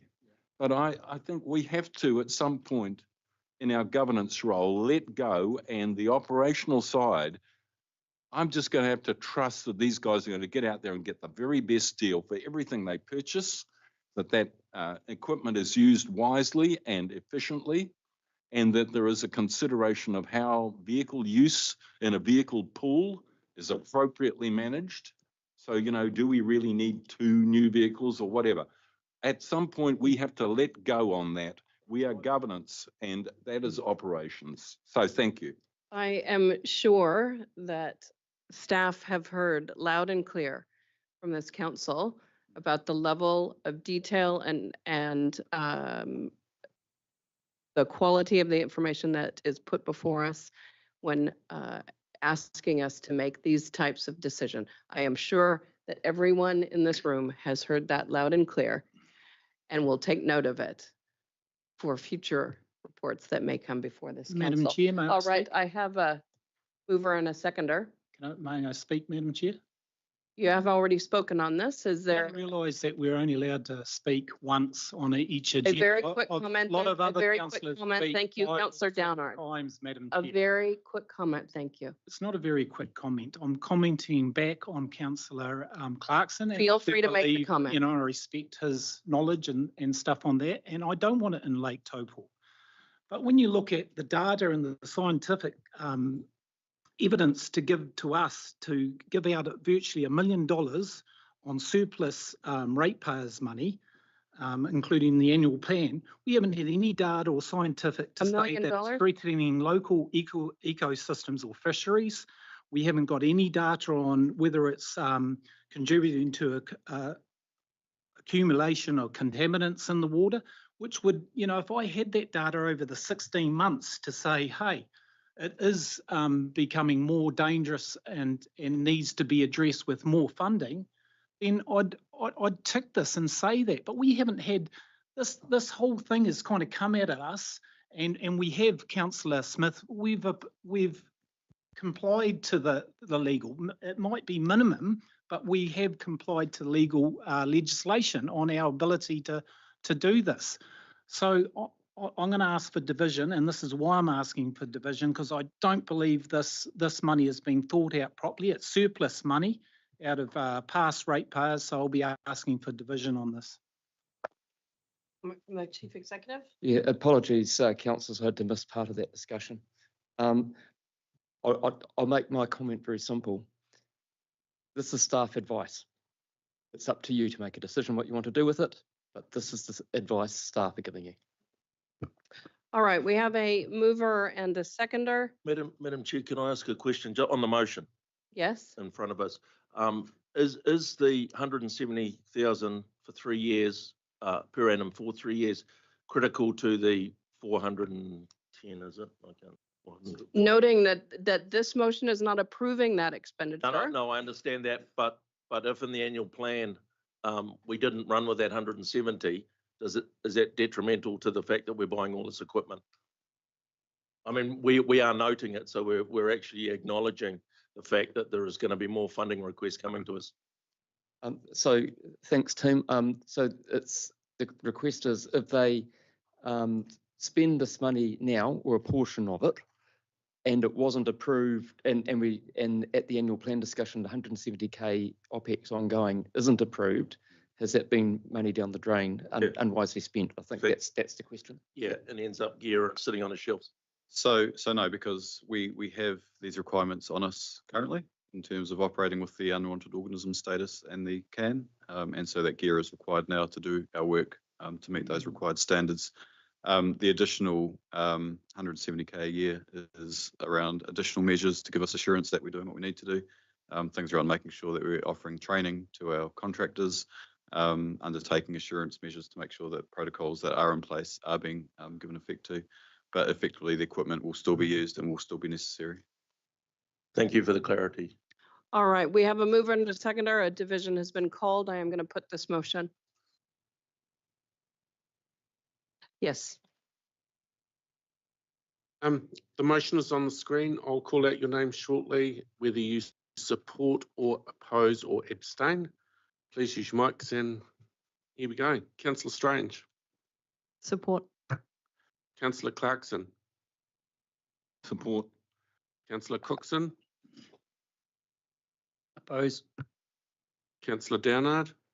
Oppose. Councillor Dunbar Smith. Abstain. Councillor Graff. Oppose. Councillor Hodge.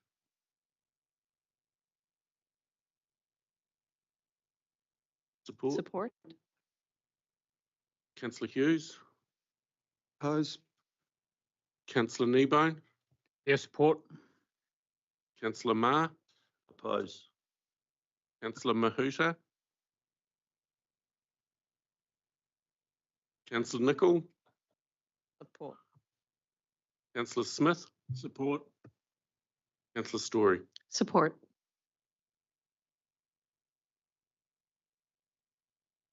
The motion is carried 8 votes to 5 with 1 abstention. All right, thank you very much for that. Councillors, we will take a 5-minute break. Now it is 11:12. We'll adjourn the meeting. Please come back at, let's make it 11:20.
to item 7.6. This was an amendment.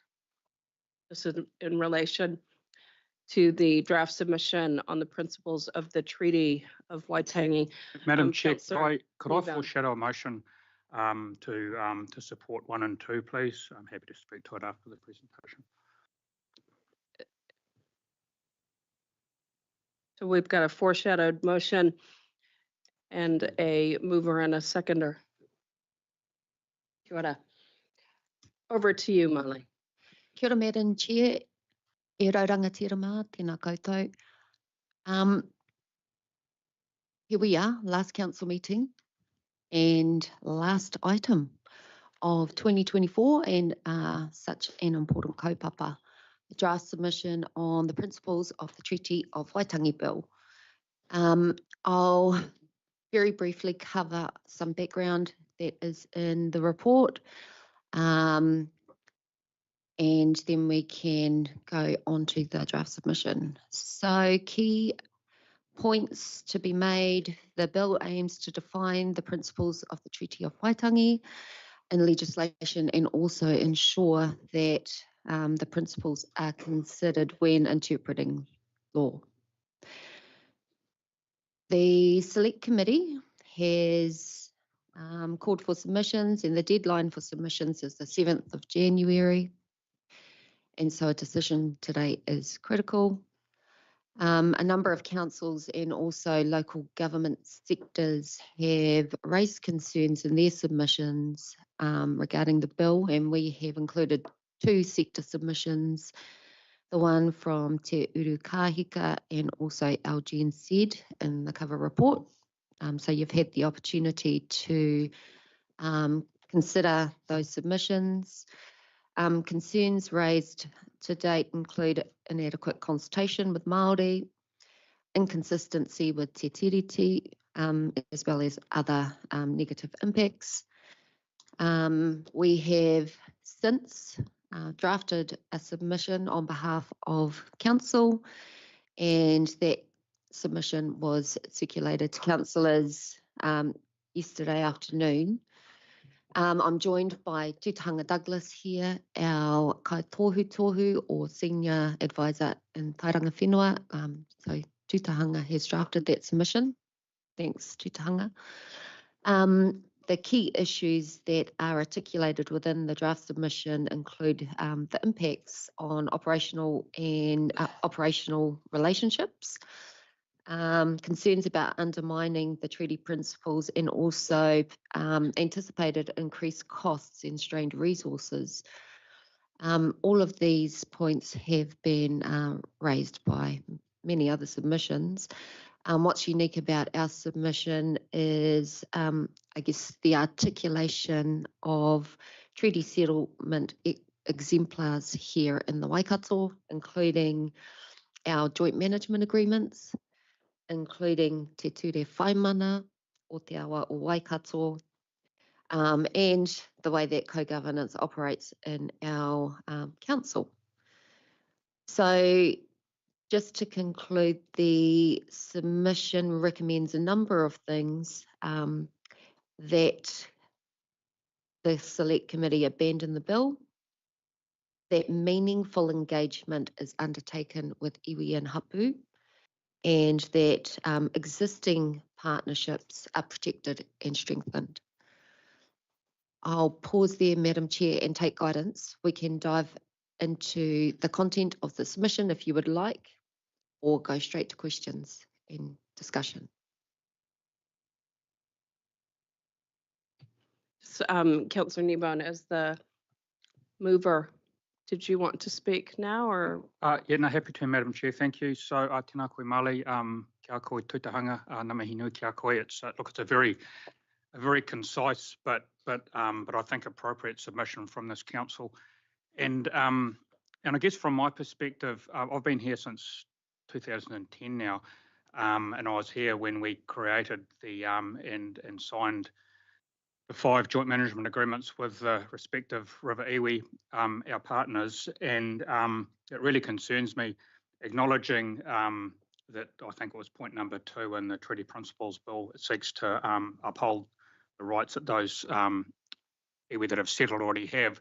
There's a whole bunch of other iwi and hapu groups in the region that haven't settled, and I'd like to think that this council would be looking to create the same sorts of partnerships and mahitahi with those groups as we have with the ones that have settled. And so that plus a whole bunch of other reasons, I just think it's an appropriate thing for our council to do on the back of all the work we've done to date and the meaningful partnerships we have with our iwi partners. So I'll keep it brief and leave it there, Madam Chair. Happy to move it. Reserve my right to speak at the end, please. Kia ora. Comments from councillors? Councillor Moore. Thank you, Madam Chair. Yeah, I'd just like to voice my frustration in the way this submission has come to us. As the Chair of Strategy and Policy and also the Submission Subcommittee, as we're aware, the bill was taken into Parliament on the 7th of November. We had a strategy and policy meeting on the 26th of November. It was part of a larger item on submissions. There was no comments around it from staff. There was no watching brief. There was no indication there was a need to submit or anything like that. And there was also no articulation from councillors around this bill. So for it to land in my inbox last night, with the lack of input that I've had from staff and briefings and the effects that it has on our working relationships, etc., or time to even speak to any of my ratepayers or anything like that, yeah, it just leaves me with a real level of frustration that this is the process we've taken to bring such an important bill and submission to the table. Thank you. Councillor Clarkson. Yeah, well, I accept some of the comments that Warren's just made, but I guess I was quite surprised that nothing happened at the time, and I reflected long and hard on what to do about it, and I don't think I was the only person in this space. And today I've come along, I had to do this. It's like it's not Botany 101, but I wanted to use this symbol of our country as the reason for this discussion. Because, I mean, the bottom line is, some of you may know it as silver fern, but actually in the rohi that I come from, it's kāponga. And it was used as the palisades around some of the fighting power of the Taranaki.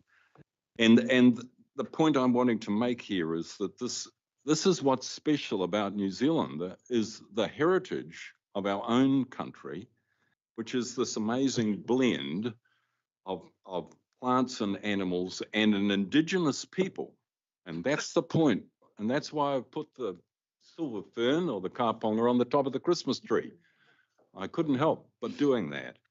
And so the point is that it's a reminder to us that the treaty is the constitutional arrangement that is the contract for the bicultural relationship that enabled this nation to get started and allowed my ancestors the right to come here and live, and against what was some religious persecution that was being escaped, and also some land clearances in Scotland.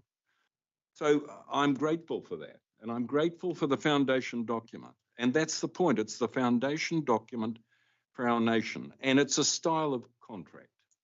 And those of you who are used to business contracts know that amending a contract has certain requirements, and the requirements in this case have not been met. So the Treaty Principles Bill, in my mind, is conceptually flawed and a thinly disguised attempt to rewrite New Zealand history. And I'm basing my commentary there on the numerous articles, papers, and books on New Zealand history that I've read in my lifetime, with such notable people as Dame Anne Salmond, Claudia Orange, Paul Moon. And I have read the Hobson's Choice documents, and they simply don't stack up. So I just wanted to make the point that the experts in New Zealand history also agree with what I'm proposing here today. How would you feel if your real estate agent came to you partway through the transaction and changed the clauses in the contract agreement without discussing it with you? And what would you do about it? You'd go straight to the court, wouldn't you? And I'm sure if this happened, that would be exactly the same result. So I believe that the changes that are being proposed are arbitrary and without consultation. That's what this bill does. So I'm asking all of you, and wouldn't it be great if all of us could, all of you to stand up for what is right and alongside our treaty partners in requesting that this bill is withdrawn. Thank you. Any other comments before I go to Councillor Smith? Councillor Mahuta. Kia ora through the chair, thank you for raising this, and I do accept your procedural kōrero, Warren, but it was, you know, whatever the number was in Wellington, it was loud. I'd be shocked if the communities or everybody's communities weren't talking about it. I'm surprised. I took for granted the fact, because we have submitted before proactively on Māori wards and other matters, that on the face of it would seem that we are treaty partners, that we take exception to this process, or that we think it's quiet in our communities. When I know that in club rooms and at tables all over this region, people were talking, because I've been stopped in a number of different places by different communities to give again my view. So again, it'd be stunningly silent otherwise, and I don't think we're a region like that.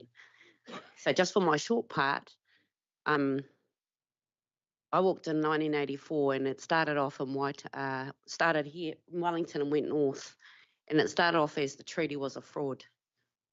By the time we got to Waitangi, the message changed to please honour the treaty. Māoridom stood willing to stand in partnership and have a different conversation. 40 years later, I had to take my grandson to a hikoi to say, we've been honouring each other since 1984. What happened? When did it stop? And this, the way the question's being broached now does not reflect the last 40 years of growth in Aotearoa New Zealand. So I really look forward to our council standing with other councils just saying, get the process right, we have to. Apply the same consistent process, we have to. Apply the treaty, we have to. I'm not asking for anything more special than what's already in practice in Aotearoa New Zealand, but for some reason, from the start of this triennium, we've had to defend our right to be here. We've had to defend the word co-governance. We've had to defend our citizenship as Māori from other Māori. And Katarina and I, we hold other roles, and that's been disputed right up until today's hui. That I can't be a civic leader in my community and a leader in the wider community. That's ridiculous. But it was asked today. So again, as my second-class citizenship at this table, I won't accept that our people should be treated that way. So I look forward to council's support of this. I don't want to get too emotional today, but again, so my grandson doesn't have to be here when he's 43, asking for the same permission. I expect this council to support this, because you haven't to date, and no one at this table has had the courage to tell me that I don't deserve to be here representing my community. Kia ora. Kia ora tupa. Councillor Smith. Thank you, Madam Chair. I pondered long and hard as to whether I would say anything in this debate and just vote. But I've said throughout my political career that I would rather be voted out for doing the right thing than looking to seek re-election by doing the wrong thing. It is important to me that the treaty is honoured. I perhaps didn't think that 45 years ago as a young redneck police officer, but over the years you learn and you reflect. I've also had the experience of being a court officer. Until recently, I sat on the bench as a justice of the peace, dealing with small matters, traffic matters and the likes. And I went through a process of a course that took on constitutional law and the likes, and the treaty was delved into in depth. We've been on an evolution, and Matthew Rata brought it to the fore when he brought in the Waitangi Tribunal. And New Zealand's been on a growth since then. We have seen matters contested through legislation, with court cases, right up to our what's often called an activist jurisdiction in the Supreme Court. It's been accused of creating law. It's certainly interpreted law, and it's made the treaty more clear.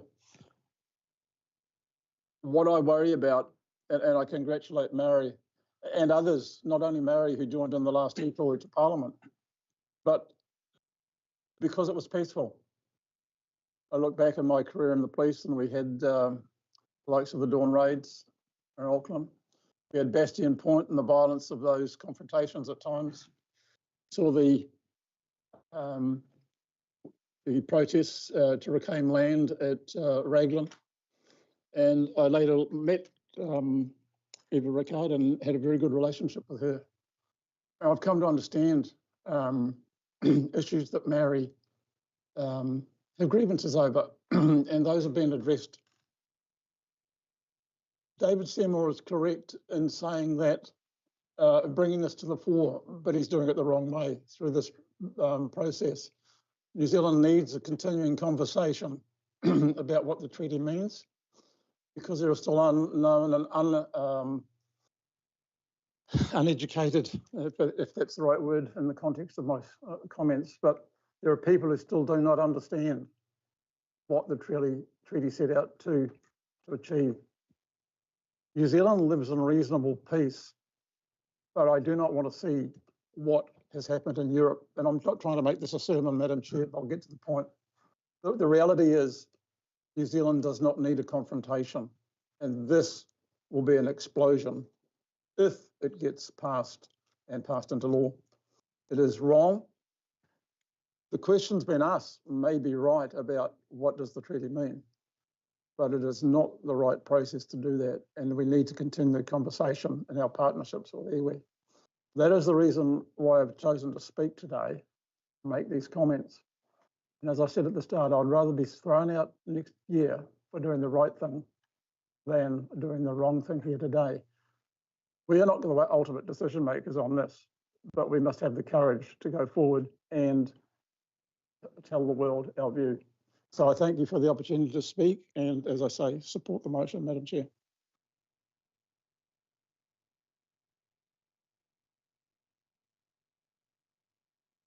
Sorry, I do see a hand up from Councillor Graf online.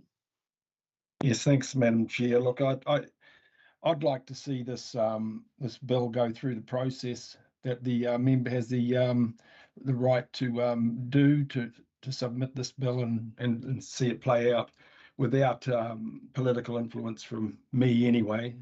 So I'm opposing this submission, and I'm calling for a division. Thanks. All right, if there are no more speakers, we do have a mover and a seconder for this. The division has been called. Dave. Okie dokie. The resolution is on the screen. You are voting on the draft submission on the principles of the Treaty of Waitangi Bill. The motion contains that the report be received and that Council confirms its submission on the bill to the Justice Select Committee and provides delegation to the Chief Executive to finalise the submission. I'll call your names in a moment. Please indicate whether you support, oppose or abstain. Councillor Clarkson. Councillor Cookson. Oppose. Councillor Downard. Abstain. Councillor Dunbar-Smith. Oppose. Councillor Graf. Oppose. Councillor Hodge.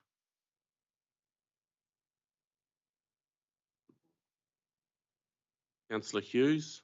Oppose. Councillor Kneebone. Support. Councillor Ma. Oppose. Councillor Mahuta. Councillor Nicol. Support. Councillor Smith. Councillor Story. Support. Councillor Strange. Support.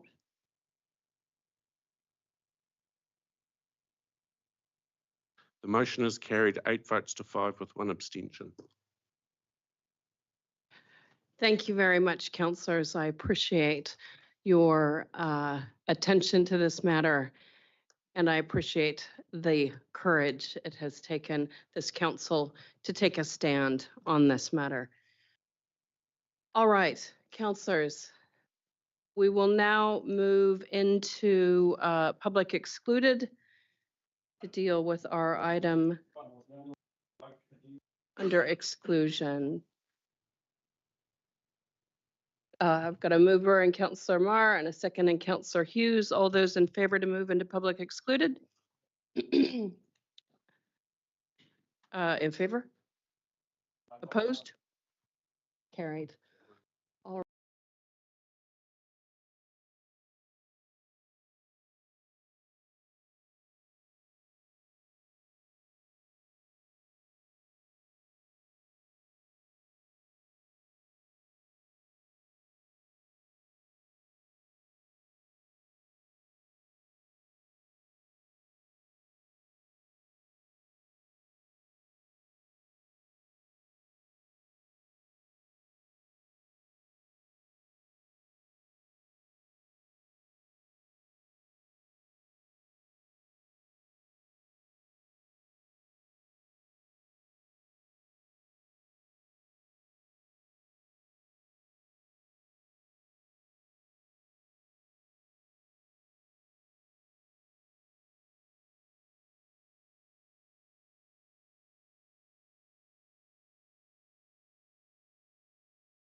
Just, we have not closed the meeting yet, so just if I could get councillors to bear with.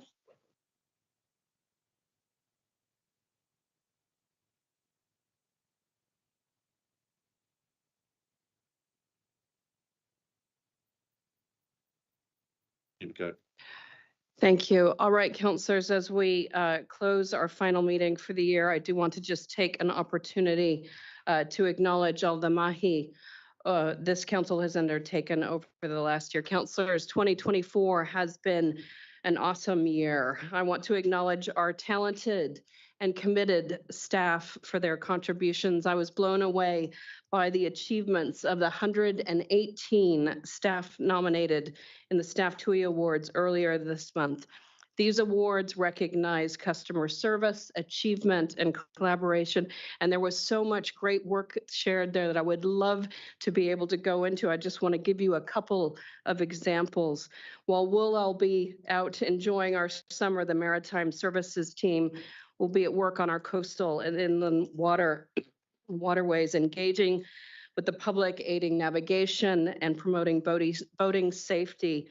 But I particularly want to acknowledge the work for which they received their TUI Award, supporting the tangihana of Ki Tuheitia. This involved enforced enclosure of part of the Waikato River and escorting the flotilla during the proceedings. The team handled complex logistics and undertook their duties with mana, compassion, and respect. It was noted that not only did they represent Waikato Regional Council well, they were outstanding examples of how tangata tiriti and government organizations can work well alongside tangata whenua in such a sad yet memorable moment.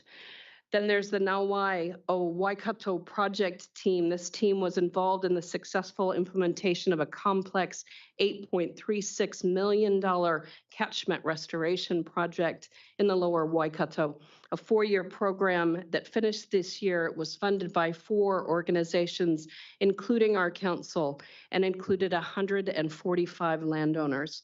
With over 450 individuals involved, including 44 apprentices and 107 previously unemployed.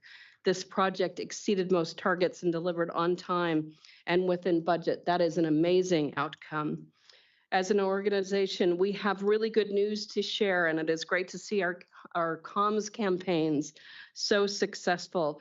Now with over 20,000 followers on Facebook. And I'd like to acknowledge the innovative ways we chose to communicate and engage with our communities during our LTP consultation. Through our LTP, we committed to investing more in strategic infrastructure and services while still achieving one of the lowest rate rises in the entire country. And I commend staff and councillors for that outstanding outcome. There were 88 consultation opportunities considered, 18 submissions prepared and endorsed by council, and 26 staff level submissions. We demonstrated true innovation as a council through projects such as the completion of the PGF LIDAR project, with delivery of detailed contours of the full region to inform our practices, our policy, and our planning. We shifted from outdated manual and infrequently updated economic data to the new data analytics and visualization tool, which now provides regularly updated dashboards of public regional economic insight. Throughout the year, our council remained committed to its partnership with iwi partners, actively fulfilling our obligations through co-governance and co-management. And I would like to acknowledge the Tairanga Whenua team who took out not only the collaboration award, but also the overall Chief Executives Award at the TUI Awards. Now, reflecting on the progress that we as a council have made on the strategic priorities that we set at the start of this triennium, I'd like to highlight the following. In terms of fresh water, we completed the Upper Waiomo habitat restoration project. We continued our catchment intern programs with interns from Punui River Care, Waikato Tainui, Ngāti Haumahi Trust, and Raukawa, and adopted a roadmap in June for improved water security. Over $5 million went into river management work across 3 zones to support stability, flow, and decrease sediment entering rivers and harbors. And we completed harbor catchment plans, harbor catchment management plans for Whangaroa, Kawhia, and Aotea catchments. Our work in the biodiversity space included a Waikato Biodiversity Accord with partner agencies and iwi to develop a regional biosecurity strategy to address biodiversity loss. This work includes programs in landscape scale operations, freshwater biosecurity, coyote protection, wilding pine management, feral goat management, eradication of pest plants, wallaby management, biocontrol, and shallow lake management. The Natural Heritage Partnership Fund saw 59 community groups funded. An additional investment through the 2024 LTP has provided a significant boost to community restoration projects. The Coyote Protection VR project received the Eagle Technology Local and Central Government Award at the 2024 Biosecurity Awards and was a finalist for the Taitura Local Government Election or Excellence Awards. The Coastal and Marine Space, the proposed Regional Coastal Plan, the rule book for managing activities in our coastal marine area was notified, and hearings are set to kick off in February 2025. Our focus on sustainable development and infrastructure saw a new 50-year infrastructure strategy adopted and a trial of the sustainable infrastructure decision-making framework underway in Motukaraka. A $6.2 million Churchill East pump station was commissioned, and the $8.9 million asset rationalization project was completed, which integrates both infrastructure efficiencies and environmental restoration. We secured substantial funding support from central government, including $3.3 million in recovery for the 2023 floods and over $12 million in support of our before the deluge projects across the lower Waikato and the Hauraki Plains. Our Shovel Ready program aimed at job creation and enhancing climate resilience has successfully concluded with a $60 million budget, 50% of it externally funded. It resulted in awarding 184 local contracts, employing 205 FTEs, planting over 1.5 million plants, completing 268 kilometers of fencing, and retiring 662 hectares of land. We've also undertaken adaptation planning with our TA partners and their communities in Whanakawa, Kaiawa, Hauraki Plains, TCDC, and Port Waikato. And in terms of community connections, the Regional Transport Committee and the Future Proof Public Transport Subcommittee approved the Waikato Regional Land Transport Plan. The Te Huia 2-year review ensured alignment between LTPs across our future-proof area, approved the PT Pathways investigations, undertook a freight strategy, developed the Hamilton Bus Rapid Transit Corridors, and a customer experience roadmap. And work is underway in WRC's commitment, LTP commitment to introducing a regional rating for public transport.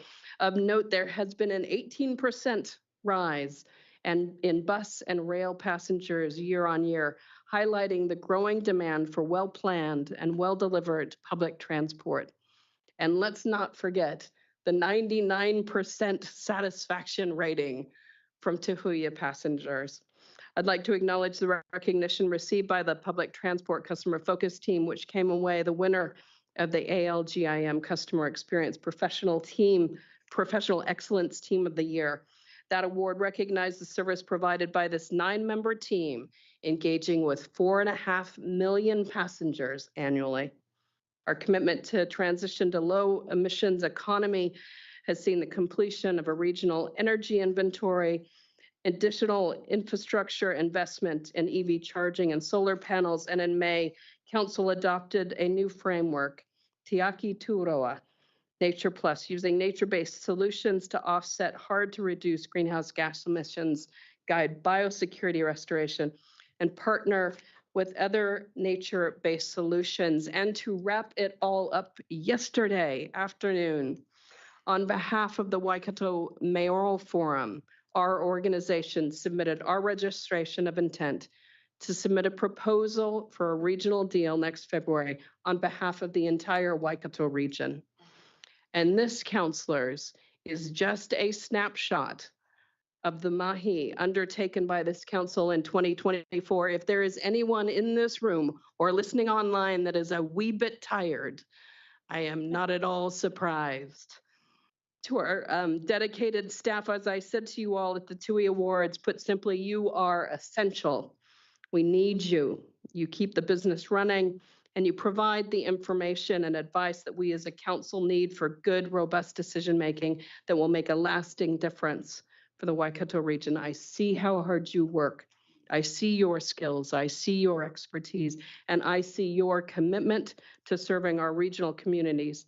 And I am so proud of how you represent Waikato Regional Council.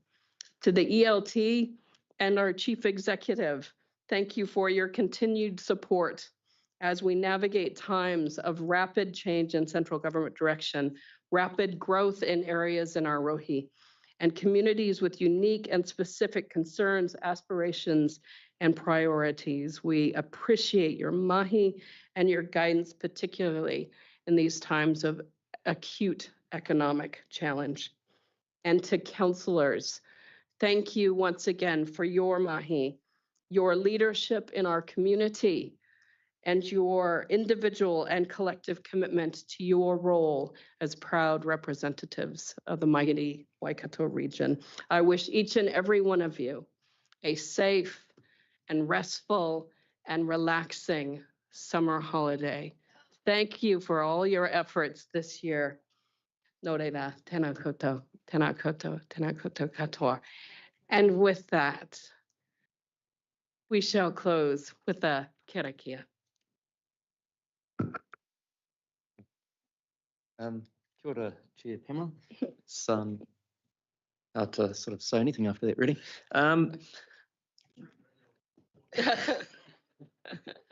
Yeah, well, we're only halfway through a year for an annual report. Ona hia mai te uru tapanui, kia wātia, kia mama, te nākau, te tinana, te hinenaro, e te ara takatu, koe rā e rongo, e whakaria aki ke ronga, kia tina, Tina. Homiei, huiei, Tai kia. Yeah, Thank you. Meri kiri himite. Have a great summer break. I think you all absolutely deserve it. Thank you very much, Chris. We will declare the meeting closed at 12:15 p.m.